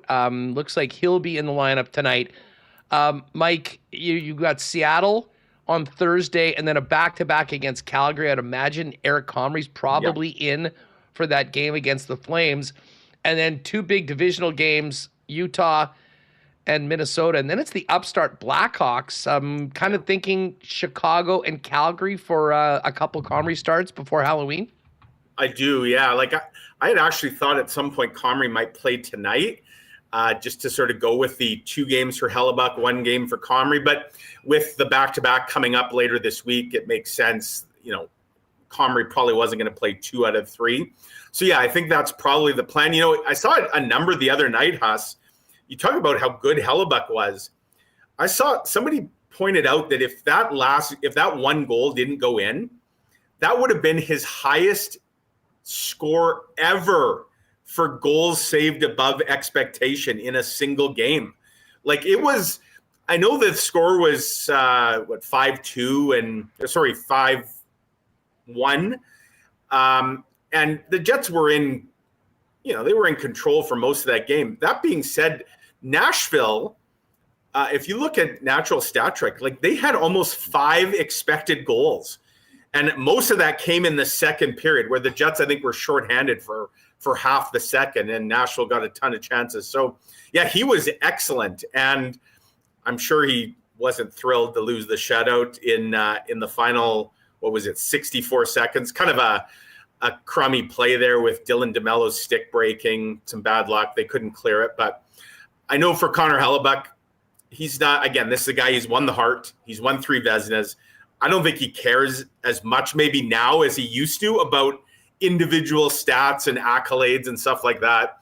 But yeah, he was really good. He was locked in. And I'm expecting, I know you talked to Pat earlier before me here, Huss, I am expecting a Flames team to come out swinging tonight. I don't know if you got into the whole Kevin Bieksa, Igor Sharangovich stuff from Hockey Night in Canada the other night. That was a huge topic in the Flames room this morning. For those who didn't see it, like Bieksa showed a clip of Sharangovich basically pulling off a body check late in the game where they were getting thumped by Vegas. And Bieksa went on to suggest that there's like a broken culture in Calgary. That was a very hot topic, but today, and how's this for message sending? Igor Sharangovich, the guy who was at the center of that play, who's in the first year of a $25 million contract extension, is a healthy scratch tonight. Oh, okay then. That is some message sending. So I asked Scott Arniel about that. I'll leave you with this quote. I know you got to get to Derek. This was his quote. I thought this was a great quote from Scott Arniel about what he's expecting from Calgary. When you get a wounded dog, there's one of 2 things that usually happens. Either they're going to bite you or they're going to put their tail between their legs. I don't think they're going to do the tail part, he said. We've got to be ready. They're going to be extremely upset and pissed off. We can't just come out thinking we're going to have it easy. We've got to make sure we bite back. How's that for a money quote from the Jets bench boss? Important to instill that message into the club, because I agree. I mean, listen, Calgary was such a great story last year, playing above their weight class all year, fighting right down to game 82 of the season. And listen, they've started off 1-5. They got embarrassed on Saturday. They got aired out publicly. Their coaches made a statement. The guys that are in that lineup will be bringing it tonight, and it should be a good one. 8:30 tonight from the Saddle Dome. We'll look forward to reading all about it tomorrow in the Winnipeg Free Press. Mike, enjoy the ball game tonight. Fingers crossed. Go Jays, and hopefully a good one tonight on the ice as well. Thanks for doing this. Go Jays, go. Right on, Huss. Have a great week. All right, we're going to talk Bombers and bring in Derek Taylor from the stadium, Princess Auto Stadium, in just a minute. Of course, we just did our Jet Lines every game day presented by Clean Line. Clean Line Plumbing, Heating, and Electrical, the leaders for over 40 years. Now they've grown incredibly over the last number of years, and they're leaders in not just residential, but commercial plumbing as well. But we'll be there for you 24/7 if you have emergency needs. All of your plumbing needs, as well as heating, electrical, they can take care of, as they're doing for some of the largest developments in town, and customers dating back 40 years in the market, proudly locally owned and part of the community. And of course, proud sponsors of your Winnipeg Jets as the official plumbing service of the Winnipeg Jets. And as you see, look at Captain Adam Lowry there in his Clean Line shirt. Captain approved. Find cleanline.ca for more information on all of their services that they can provide to you, your family, or your business. I was joking earlier today how we're going to handle 2 Monday nighters in the NFL, a Game 7, and the Jets playing at the same time. Well, this is how we're handling it. We're going to Boston Pizza because they've got all the TVs, so you can pay attention to all of it. Of course, it's Monday Night Football. They've got great specials and prizes for Monday Night Football. They've been doing Blue Jays hoodies throughout the ALCS giveaways. And of course, they've got the Pick a Player contest for Jet games.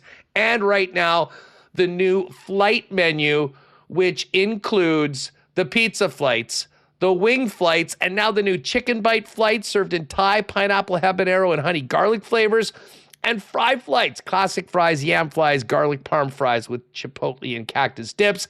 And you'll have the chance to receive a Flight Club invite for BP's grand prize trip for 2 to California to see the Jets and Ducks, Feb 27, including flights, hotel, and amazing game tickets. So make it Boston Pizza for a super Monday night of sports this evening. Royal Sports is where you're going to get that Bomber gear for hopefully a long roundabout way back to Princess Auto Stadium for the Grey Cup. And of course, if you want to get those Jet jerseys with Jonathan Taves on them, or Gabriel Velarde, some of the new ones of players that have extended, Royals got you covered there. Or your favorite, your own name and number. They do it all the jerseys, the best selection of Winnipeg Jets merch around, the best in the NFL. And of course, for 50 years, they've been the hockey superstore, one-stop shop for literally everything from goalie equipment, player equipment, sticks, skates, you name it. Royals got it with the experts to help you get the right fit and the right buy. Royal Sports, 750 Pembina Highway. Check them out on Instagram and give them a follow as well at Royal Sports Winnipeg for the latest merchandise drops and sale information. All right, just before we head out to Princess Auto Stadium, let's give a big cheers to our friends at Winnipeg's favorite local brewery, Little Brown Jug. You train day in and day out, learning new techniques, approaching new concepts, and living out the thrill of achieving your goals. Building a craft beer is no different. While you spend your hours on the ice, we spend ours here, brewing our trademark beer. Again, and again. Here's to pushing the status quo and challenging ourselves to build something memorable. 1919 by Little Brown Jug.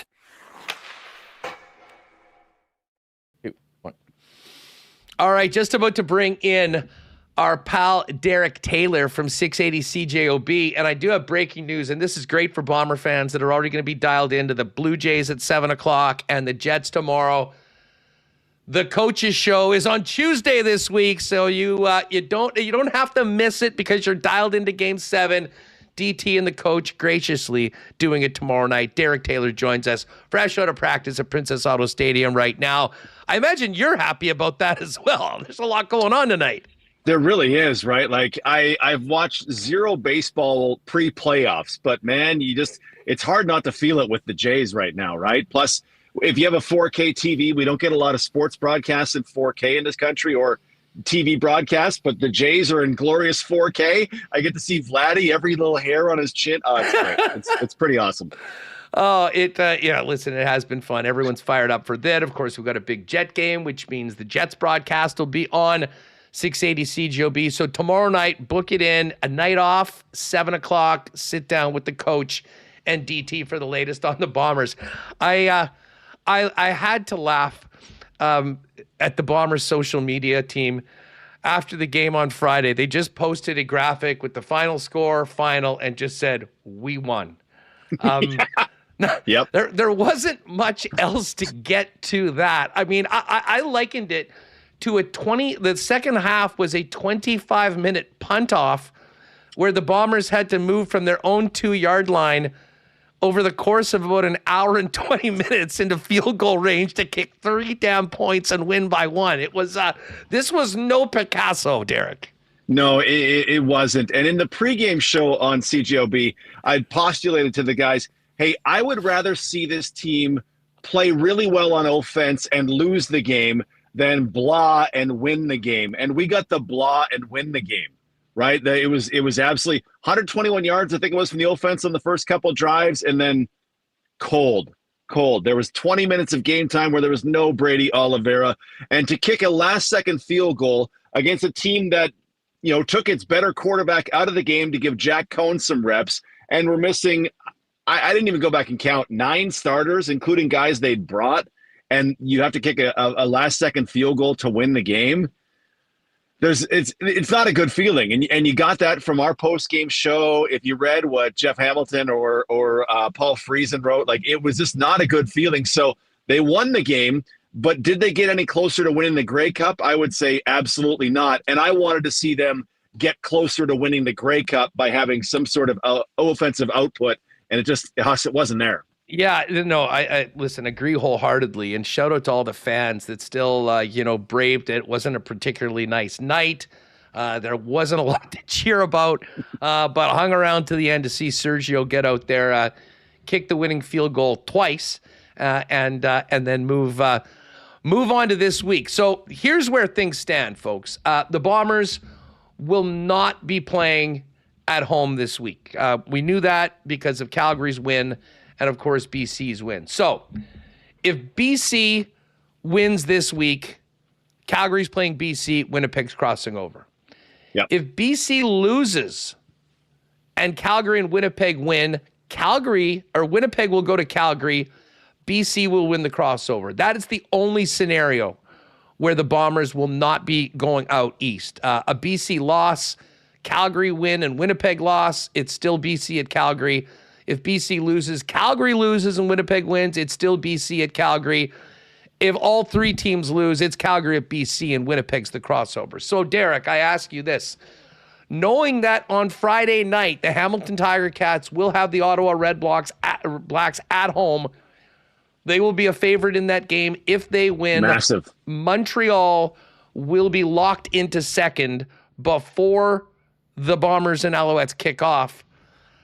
Like, where are the Bombers at right now in preparing for this game this week, or are we already on to playoff week one? Yeah, they're preparing for this week. They just don't know what's going to happen, right? Hamilton's a 2-touchdown favorite in that game against Ottawa. You presume Hamilton will have done and dusted the East by then, so Montreal can make its decision, right? Last year, when the Bombers won that game in Montreal, Saskatchewan was playing the late game. They immediately said on the race, we're not playing Trevor Harris or Roland Milligan, and you might well see that from Montreal to say, hey, Davis Alexander is now going to be number 3, and it'll be McLeod Bethel Thompson. Hey, Austin Mack is going to be whatever. They could make some changes on the fly because Montreal will know, hey, we're hosting Winnipeg, or somebody. Well, by the time they should know if they're hosting Winnipeg, why bother showing them anything or even risking their guy, right? When in the Sask game, first big offensive play, Joe Robustelli goes down with a knee injury. You go, I don't want that happening to Austin Mack or Tyson Philpott or any of the guys, right? So Montreal's going to be watching that pretty close, and the Bombers might get a lower tier Montreal Alouettes team. Well, I guess my question is from the Bombers side of things, will they treat it the same way? I mean, I saw your tweet. I mean, from 12 on 12, there was no Zach, no Brady, no Pokey Wilson. I mean, this team cannot afford to lose anybody. Everyone needs to be better, and everyone needs to be available if they're going to beat a Montreal team that many people believe, myself included, is the best team in the East, regardless of whether they finish 1 or 2.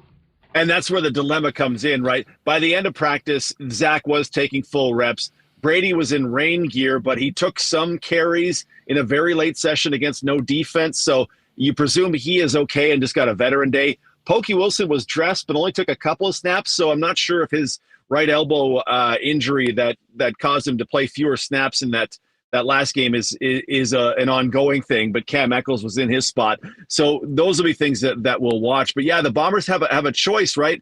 The offense is not clicking. You have one game. Do we want it to get them clicking, or do we want to make sure everybody's healthy for a playoff game? I honestly don't know which one I would pick, Huss, because that offense in the last 2 games has not looked good. Like the Hamilton game, awesome, fantastic. If everything could look like the 40-3 win over Hamilton, rolling. It has not looked like that since then. So do you take these 60 minutes? Do you go, hey, we might get something vanilla from this Montreal team, so maybe we go out there and at least get a good feeling on, we can be in our spots and blah, blah. Or do you just say, hey, we're not going to risk Pokey's elbow or whatever. If Brady has an injury, we're certainly not going to risk Nick Dembski. And do we keep Zach, keep his powder dry till the playoffs and hope that something goes? It's an interesting spot for the Bombers, and I'm really curious, 1, what they initially choose to do, and 2, if the Hamilton result changes the Calgary result changes anything for them. Yeah, I mean, like, to be perfectly honest, like, I don't know whether there's any benefit in going to Calgary. Like, is the path easier, like, going to Calgary and to Saskatchewan than to Montreal and to Hamilton? I don't want to play Montreal. My first choice is I don't want to play Montreal. My second choice is I don't want to play BC. So you're kind of pooched, right? Either way, that's going to be one of your first round matchups. It's going to be one of those teams, right? It could be Winnipeg and Calgary. BC.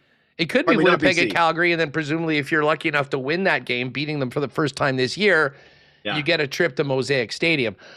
The one thing where I'm sort of on side, like, embracing this crossover, knowing that no team has ever done it, made it to the Grey Cup through the crossover, is that you've got an incredible test against a really good Montreal team that is going to be difficult. But if you can win, I would suggest that the Hamilton Tiger Cats are probably the most beatable team of the rest of the teams in the playoffs. Yeah. I mean, like, as opposed to comparing to all of the West teams. And of course, Derek, it does set up the juiciest of all possibilities. The Bombers finding a way to get back to being the Bombers in the playoffs, winning these 2 games, and then playing the Saskatchewan Roughriders in what would be Prairie Armageddon in Winnipeg for the Grey Cup in November. It'd be fantastic. It'd be absolutely fantastic. The best results, I would love to play Hamilton. Of the 5 teams the Bombers would have to face, Hamilton would be my top choice. If there was a draft, yes, we'll play the Ticats, please. Then maybe Calgary, Sask, then Montreal, BC in some order are the teams I would least want to face. But yeah, Hamilton would be the one to go after. And yeah, the interesting part could be if you could maneuver it, the perfect scenario is BC and Montreal have to play each other. That I think would be ideal because I think you look at late season Calgary and go, okay, they just did Diddley Erder, the Toronto Argonauts. I get it. Diedrich Mills looked awesome. Vernon threw 3 touchdowns. But they're not the stifling defense the Bombers saw 3 times, week 10 and before, right? Saskatchewan, I don't know if there's a ton. I don't know what kind of confidence they would have going into Saskatchewan, but they did hold Trevor Harris to 2 of his worst games of the year. And if the offense could put something together or Trey Vavel makes something happen in the return game, then, you might have a way there through the West. But man, if you could make it, if BC could somehow dump that Saturday game while Calgary wins the early one, that would be a dream because unfortunately for the CFL, you might get the Grey Cup in the Eastern semifinal. Hey, last one for you, and thanks again for jumping on. Really do appreciate it. It had been a little while since our chat room and your inbox was full of vitriol for Jason Hogan. How much pressure is on Jason Hogan going in? And I would say again, I don't even think this is going to be a game on Saturday. I think it's just going to be a glorified scrimmage where guys are praying that they don't get hurt. And I don't think we'll see most of the top players. I could be wrong. But the pressure on Hogan coming out of these last 2 games to put his offense in a position to look more like that team that we saw against the Hamilton Tiger Cats, because under no scenario do I see the Bombers hanging with any of these teams in the playoffs if the offense doesn't get going. Yeah, massive, like to get something going in this one. And then just think about what an East semifinal at Montreal would look like with Noel Thorpe, who, hey, here's 4 guys on the line of scrimmage, but we're going to rush 6, but it's not the 6 you're thinking. Here's 5 guys on the line, but we're going to rush 3, and it's actually 2 defensive backs. They're just the exotic blitzes that Noel Thorpe, you have to be ready for that, and your team has to be trained for that. And, these things that are you watch that game and you go, Zach is visibly frustrated because when Saskatchewan blitz, this didn't happen, and now he's yelling at somebody. Okay, well, that's going to be magnified 10x playing a team like Montreal. Right. So I think the pressure on Hogan is massive. He had some things in that Sask game where I went, okay, that's pretty good. Like the leaking out Tuieli from tight end makes you think, right? Like they just missed that. And I know some people hate that play, but I love it because it just at least puts some doubt in a team's mind of, well, Tui's at tight end, they're going to run the football. Well, maybe not, because he also had that touchdown in the BC game. So something to think about. What if that's Michael Chris Ike? Blah, blah, blah. I didn't 2nd and 4, and here comes Chris Strevler, 2nd and goal from the 4, and Strevler's in. You go, okay, well, I don't really like that part of that one. So I think there's a ton of pressure on Hogan. I don't know what his future is with the Bombers. Who knows what any of the coaches' future is with the Bombers, but he's really got to figure this out because I think what you took away from the postgame was there was a lot of frustration in that locker room with the offensive coordination, the offensive coaching of this team. It's not great. And, you have one chance now to get ready for redemption time, which if everything goes great in the playoffs, fantastic. But if it doesn't, if that semifinal game, wherever it is, goes bad, oh boy. Derek Taylor's with us, the voice of the Bombers on 680 CJOB. Again, coaches show tomorrow, 7 o'clock, right after the 7 o'clock news. Tee up the rest of the week for the Bomber coverage on the Superstation. Yeah, so within the sports show on non-Jets days, Christian O'Mell is a sports show, and rotating cast of characters in there. We'll have some contributions in there. Breakfast with the Bombers during the week. Saturday game, Saturday noon. is the pregame show with a 2 o'clock kickoff against whatever Montreal Alouettes team. Hopefully Hamilton gets undone by Tyree Adams on Friday, and Montreal's got a ton to play for, because I would love to see this Bombers pass defense against Davis Alexander and that passing offense. I think that's the matchup I can't wait to see. So I'd love to see it a week early. Yeah, I think we're going to see it, but I think it's going to be at Molson Stadium in 2 weeks. I guess time will tell. Have a great week. Thanks so much for doing this, and we'll look forward to talking playoffs with you coming up soon, Derek. Yeah, I got to go drive and get a flight of wings from Boston Pizza, apparently. My goodness, that looks good. Hey, it's a big, serve it up. Maybe a pie, some wings. You can set yourself up for this evening. Blue Jays, we got the Jets on OB and, of course, on TSN later on tonight. And a Monday Night Football doubleheader. Normally, if you told me that the Lions and the Bucks were playing tonight, I mean, that's one of the probably the best Monday night matchups all year with what these teams have done so far.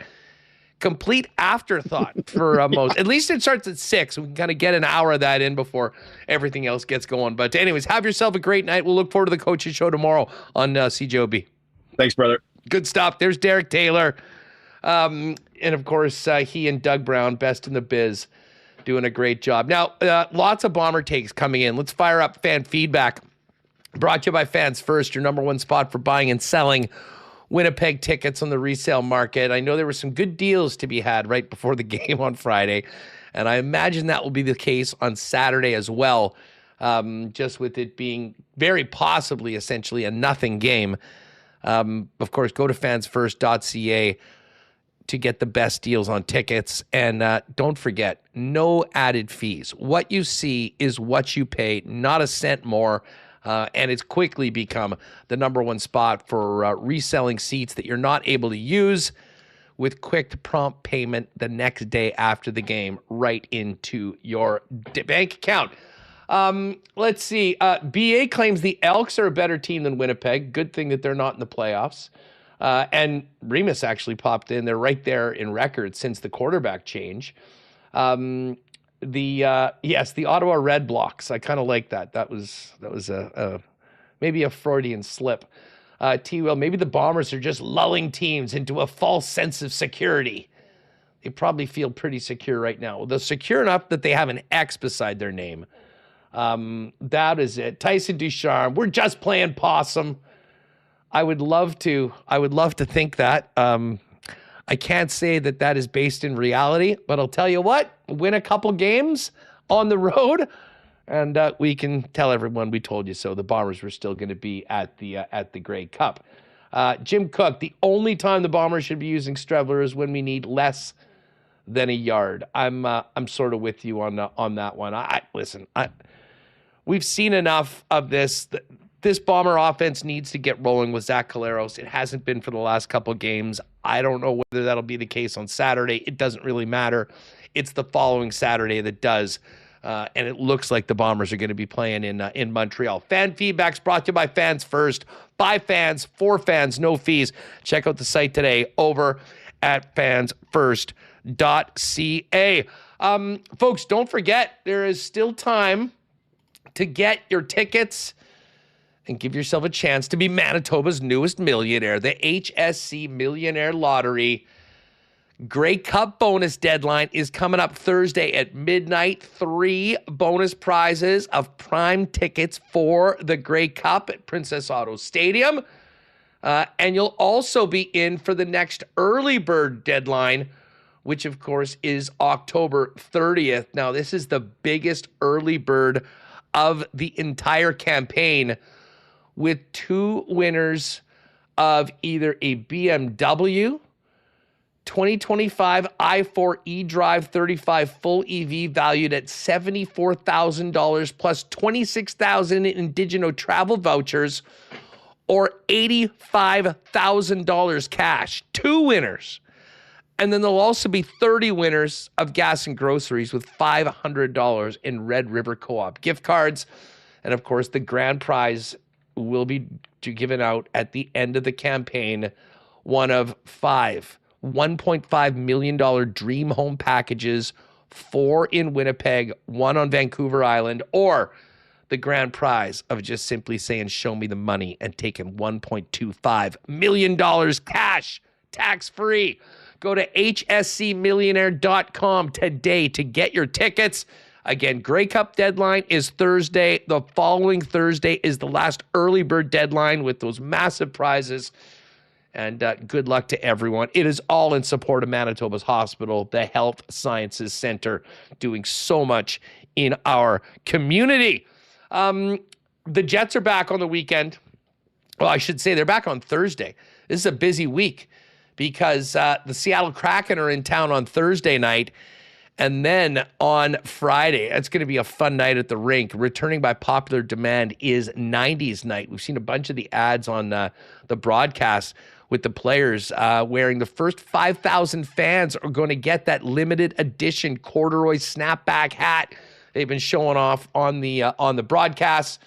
So Seattle on Thursday, 90s night with the Calgary Flames, second matchup in 4 days between these teams.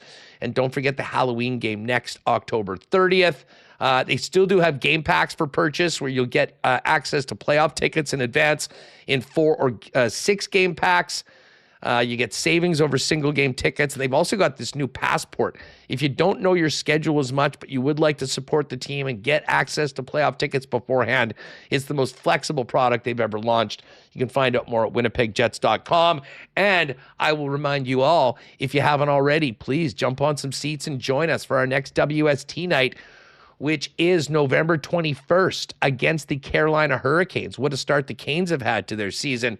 And that will also be the return of Nikolai Ehlers, who incredibly is still without a point on the season, despite his line mates and everyone else seemingly in Carolina lightening up. The analytics are good. The underlying numbers are good. You imagine it'll come right away. But that'll be a big night for Ehlers, big night for Jet fans to welcome him back. I know with a massive, massive ovation as one of the most popular players playing here over the course of the last decade. WinnipegJets.com/WST to jump in and grab your tickets with us in Section 316 for our next WST game of the month. WinnipegJets.com/WST. Get on it. We'll see you there for what should be a really fun Friday night in about a month. All right, we've been talking so much about everything happening tonight. Did want to get back and hear a little bit from Scott Arniel and Mark Scheifele on the big moment on Saturday night, breaking the franchise record with that beautiful goal from his longtime running mate, Kyle Connor. We'll start it off with the coach. Here's Scott Arniel on the significance of Mark being number one in the 2.0 era. He's been such a consistent player, and just, he has such great offensive skills and instincts, and that was a great play. It's a real highlight, real goal that he did score, so, and a great pass from KC, but nice to see him get it over and done with real quick. So there's a happy Scott Arniel after the win on Saturday night. Here's Mark Scheifele on setting the record as Jets 2.0 scoring leader. Yeah, unbelievable pass by Casey. He's good, isn't he? He's amazing. But yeah, obviously, tremendously honored. I still am trying to catch another guy, so that one will be cool. But I'm obviously tremendously honored. I wouldn't be here without the guys. Especially the big guy who I just went ahead of. He he helped me a lot in my career, and also gave me a lot of tap-ins. So I'm very lucky for the guys that I play with currently, that I've played with in the past, and owe it all to them. There was if you're at the game, Scheifele scored early in the game, and they hadn't even gotten to the first TV timeout yet. So at a whistle, I guess it was the second whistle after that, still before the TV timeout, they announced it, and everybody got up on their feet, the entire building standing ovation, chanting his name. Unfortunately, it wasn't able to breathe long enough because the puck was dropped right away. They then went on the next TV timeout and went right into a congratulatory message from Blake Wheeler. And then the fans were back on their feet again. Here's Scheifele on the ovation from the Winnipeg crowd recognizing his achievement. That was really special. The fans here are incredible. they give us so much extra motivation, and we really do have amazing fans, and I'm lucky to be a part of such a tremendous organization, tremendous community, and I'm very, very honored to be here. Can you describe the emotions you went through during that and during Bill's message to you? Yeah, hearing Wheels' message was obviously pretty emotional. He's like I said before, he taught me so much. He's I wouldn't be where I am today without him. So hearing him say that is tremendous, and excited to call him in the coming days. All right, so there's Mark on the reception that he got for his record-breaking goal. He was also asked if he ever gets to kind of reflect on just what he's already accomplished. Not very often. Usually you're just kind of you're trying to get through each day and rest and recover and focus on the next game. So obviously you got to reflect on it, and at the end of the day, just very humbling, very, very honored to be in the position I am, and just very lucky. Here's just one more from Scheifele, not necessarily on the record, but the 4 wins in a row. And certainly, some offensive players led by he and his linemate Kyle Connor really clicking early in the season. Here's Scheifele on the Jets sort of finding their game.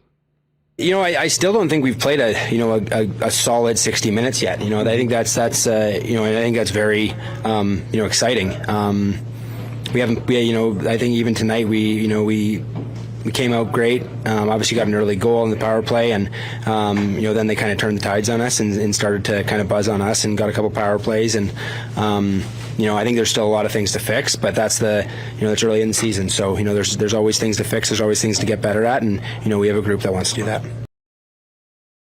All right, there's Mark Scheifele, Mr. 813, and of course he is the 2.0 leader, Remo.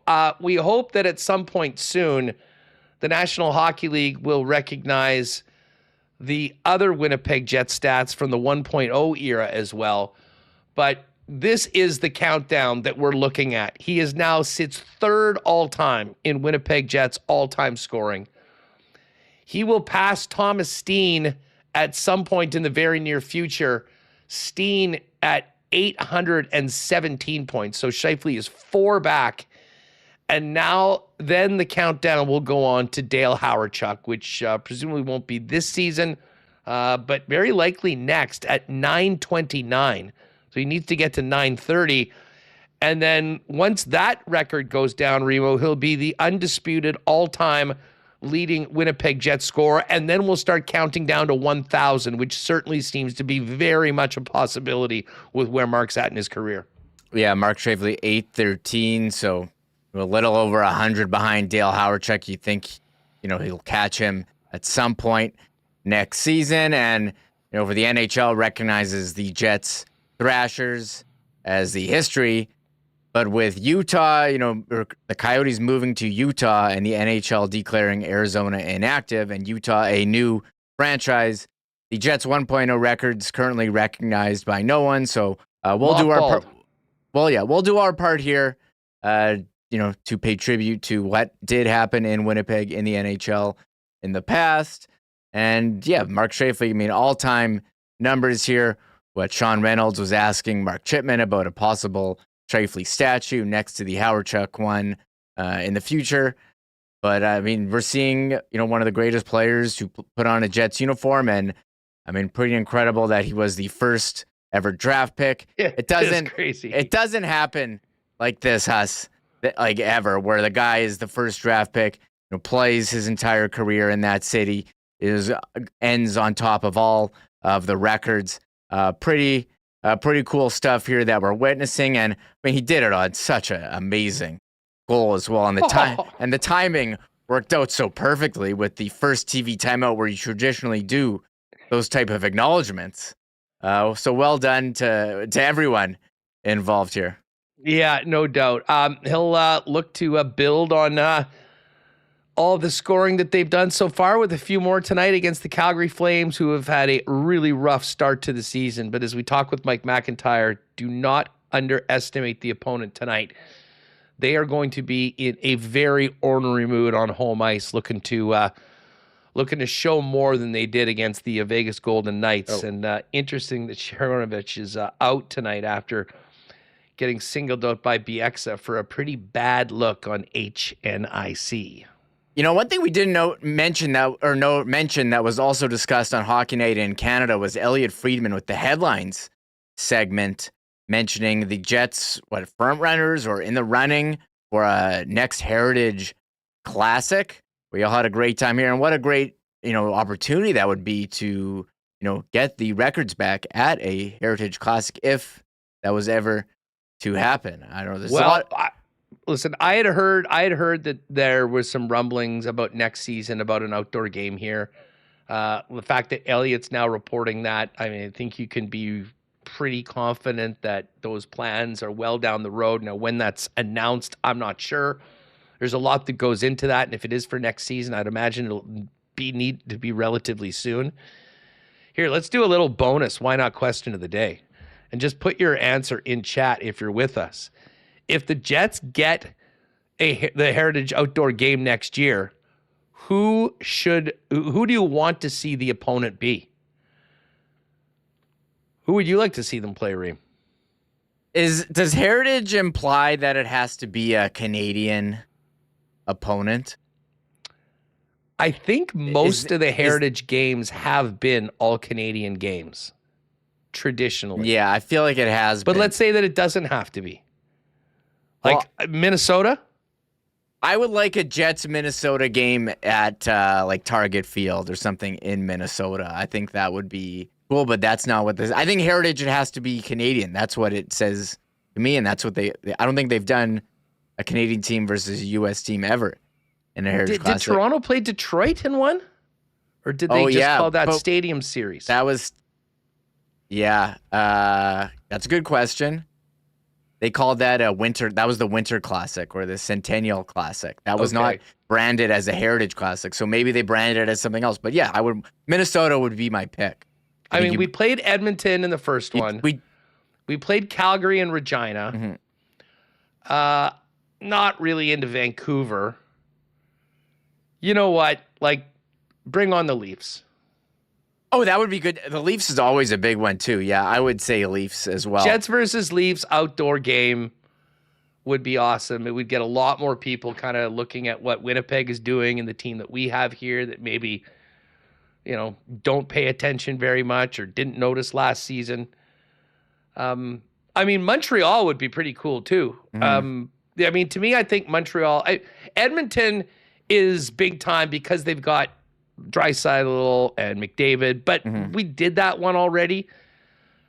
I think my vote is Leafs 1, Montreal 2nd. What do people think in the chat? If it's a Canadian team, who do we want? So 2022 was Heritage Classic with the Buffalo and the Leafs in Hamilton. So it couldn't be whatever. Okay. Whatever team. So well, then I vote the Minnesota Wild. Okay. I'll put a poll out. So Jets, let's say Jets, Habs, Minnesota. Jets, Habs, Jets, Leafs, Jets, Minnesota. Yeah. Let's go to three choices. Sure. It's your boy Bruce, or maybe Avs or Stars, a division rival. Avalanche would be pretty good. Dallas, to me, you want those big time stars in that game. And no disrespect to Dallas, amazing team. But McKinnon, Makar, those are two of the biggest stars in the game. That would be neat. I think I vote. I just love the rivalry with Minnesota. I think there'd be a ton of Minnesota fans that would drive up for the game. It would make it an amazing atmosphere. And that, listen, I don't like it when there's a ton of visiting fans in a regular rink. But when you're doing these big time outdoor venues where you've got 30,000 seats, those are events that you want to have fans of both teams at. So my vote would be Minnesota, Leafs 2nd, and Montreal 3rd. Let's see, what do we have here? Who should the Jets play in an outdoor game? So far, many people agreeing with me, Minnesota would be the team they'd want. Canadians 18, other 14, Leafs a distant last in this one. It doesn't make you a Leaf fan, folks, to pick Toronto in this question. Yeah.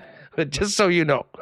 I think the games here every year with Winnipeg and Toronto are always very heated with the fans, but also on the ice. Was it Joe Thornton and Nikolai Ehlers going at it? Both players have moved on from those teams, but I'd like to see Toronto as well. But at Minnesota, I'll say first pick, geographic rival. We've seen some big games in the past. It's been a while since you had an outdoor game here. Imagine it would be a big party. So I agree with you. You do need to have representation from both teams, and Minnesota would be an easy one for that. We this was a great one. Keith Lillies play the Avs, and the Avs would wear Nordiques jerseys. Oh, I don't know how I feel about that. I know that they are from the Nordiques. I don't know. I always thought that if the Coyotes wore like Jets one pair, I'd consider it disrespectful. Treason? Yeah. Yeah. So I know people get excited about it. I think they're great jerseys. They should be worn, but I don't know. I feel like it's slap in the face to people of Quebec City. Duck Dad, how dare you? Huss is a huge Leafs guy, FYI. Just because I picked the Leafs to win a game in the lock shop, which they did win, I have been branded by many in Edmonton as a huge Leafs guy, which I hope you will all back me up that I'm not. But hey, we are big Toronto guys tonight, Duck Dad, because Duck Dad rode with me on the Jays to win the American League at plus 700 in the middle of the summer. And tonight, my friend, is cash-in night. We need the Blue Jays to get it done. Great little segue over to the Coolbet lines. And man, do we have a lot going on tonight. Let's start it off with ALCS, Game 7. Seattle, plus 110. Toronto, minus 130. So the Jays, a slight favorite in this game. The total for the matchup is 7.5.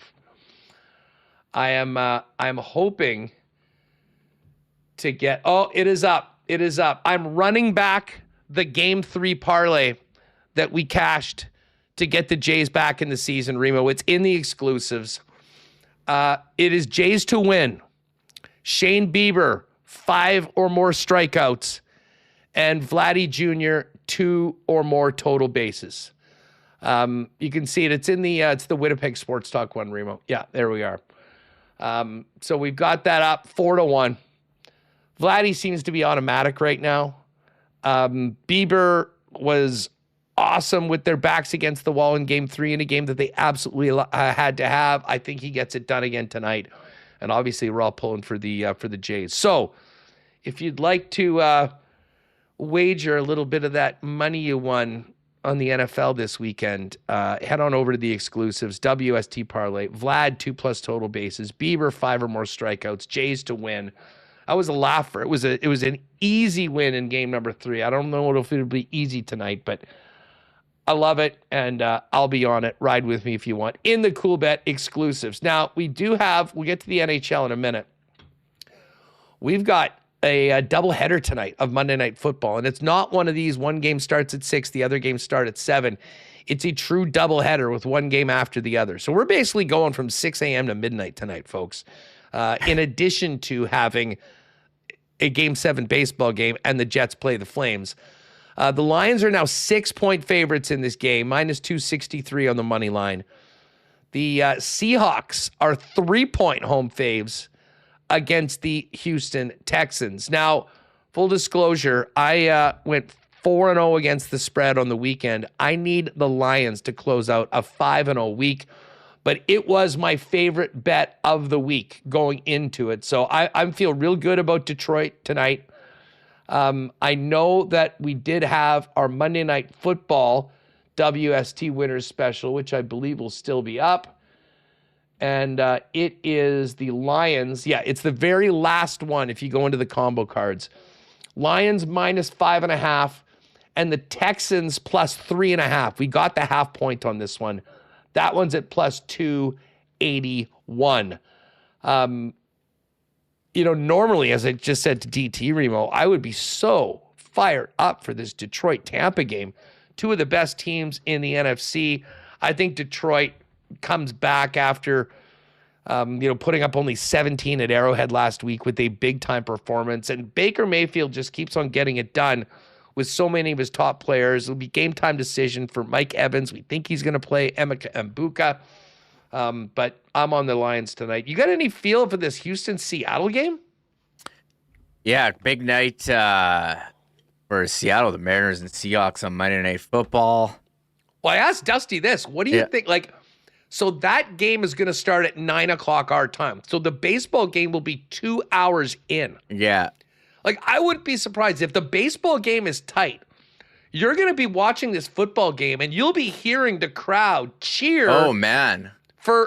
Not for what they're watching on the field, but everyone is going to be on their phones living and dying with every pitch in that ALCS Game 7, even if you're at the Seahawks game. Yeah, I never actually thought about the impact on TV. The two stadiums are next to each other. JSN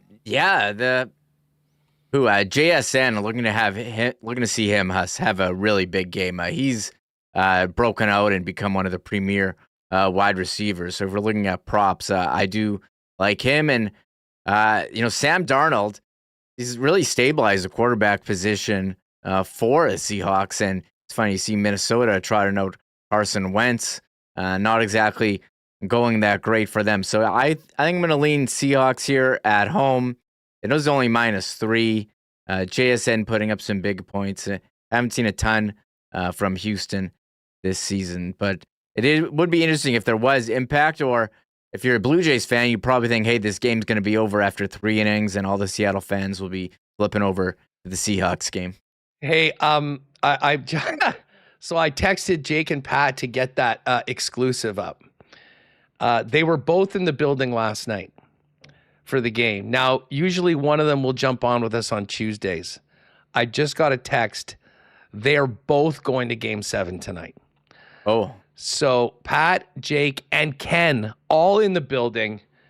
Positive Patty will be bringing the good vibes tonight. He was back there. Jake as well. And, of course, Ken, who, as Mike mentioned, has a 3-0 record at the Dome this season. Never needed one more than tonight. Well, tomorrow will be fun. Hopefully they get this done, and the fellas, one of them at least, can join us to talk about just how amazing last night was in the Dome and start talking World Series. The World Series, they put out the schedule. It's going to start Friday, so you'll have time. So they're going to be unloading the bullpens. Every World Series game starting at 6 Central, 7 Eastern, even if it is in LA. And I don't know if you saw this during the show. I don't know if you should be excited about this or petrified. Vlad Guerrero Jr. walking in to Rogers Center in an Austin Matthews jersey before Game 7. Does that make you feel good?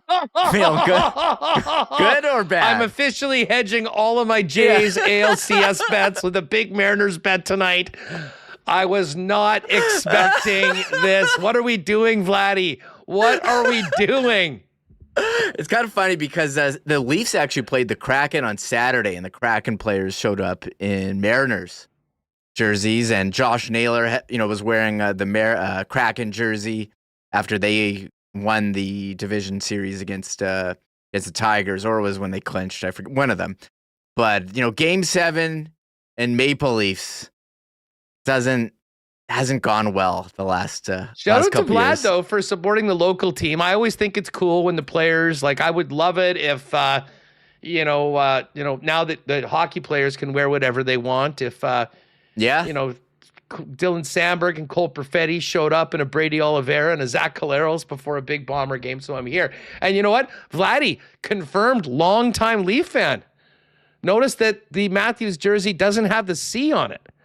So this is not one that was just given to him yesterday. Hey, this would be good. Can you please wear this in?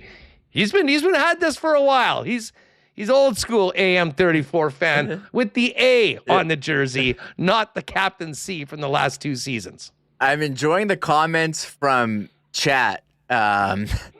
T. Will saying Huss just started liking Vladdy a lot more for wearing the jersey of his favorite team. Yeah, big Leaf guy, confirmed.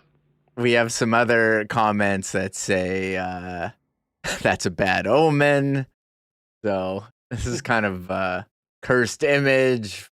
Vlad sealed it. Oh no, my goodness.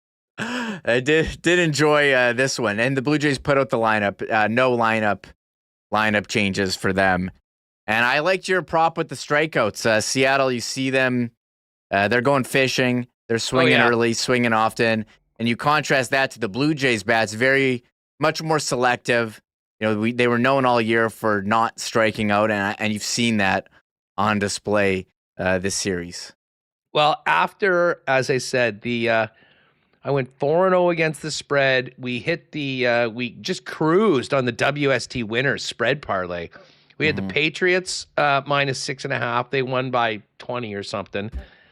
We had the Cowboys -1. They smashed Washington. And we had the Giants plus 7.5. I was loving that game, everything about it until the fourth quarter. Do you realize that the Giants became the first team in NFL history to have a 17-point lead after the third quarter, to score 10 points in the fourth quarter and lose? They gave up 33 to the Denver Broncos in the fourth quarter. I mean, they were showing videos of the Giant defensive players coming back in, just screaming about the defensive coordinator. They were just rushing three and letting Bo Nix sort of pick off a soft defense apart. And then, of course, the Giants blew the lead, came back, got frankly, a pretty cheesy PI call that put them on the one. Dart goes in, less than a minute left, and that still left the Denver Broncos time to move the ball down and kick a winning field goal. Definitely one of the craziest games of the year in the NFL. That was a crazy one. And yeah, as far as NFL yesterday, was definitely paying attention for that. You put the Chiefs on your power poll, and I questioned you, but we haven't had our Chiefs conversation yesterday. Well, Rashee Rice back, even playing limited snaps. They're feeding him the ball, looking like a Super Bowl favorite. And you were saying a couple weeks ago that they had pretty decent odds to win. They're getting healthier, looking pretty good, blanking the division rival Raiders, who looking pretty terrible this season. So shout out to the Chiefs. Yeah, nothing's changed. That was such an ass kicking yesterday. And I mean, listen, if you've got a favorite team, there's always a big rival that you love going up against. The Raiders are that team for the Chiefs. I mean, even more than the Broncos. Although the Broncos actually are respectable now. This game was so lopsided.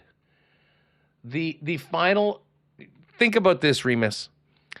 The Raiders in the game ran 30 plays.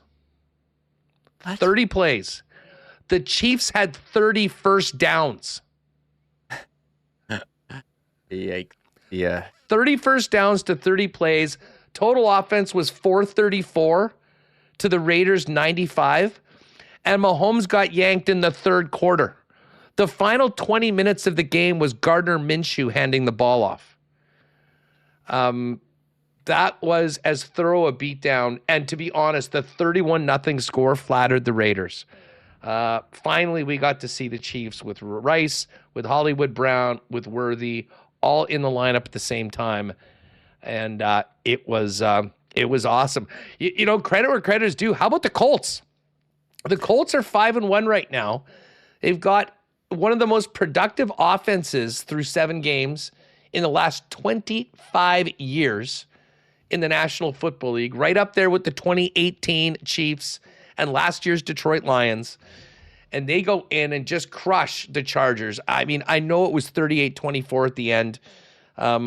Dustin Herbert had 423 yards, most of those empty calories, to be perfectly honest. But Jonathan Taylor, 3 touchdowns. I mean, the Colts, just one of the great stories in the league. Other big games from the NFL.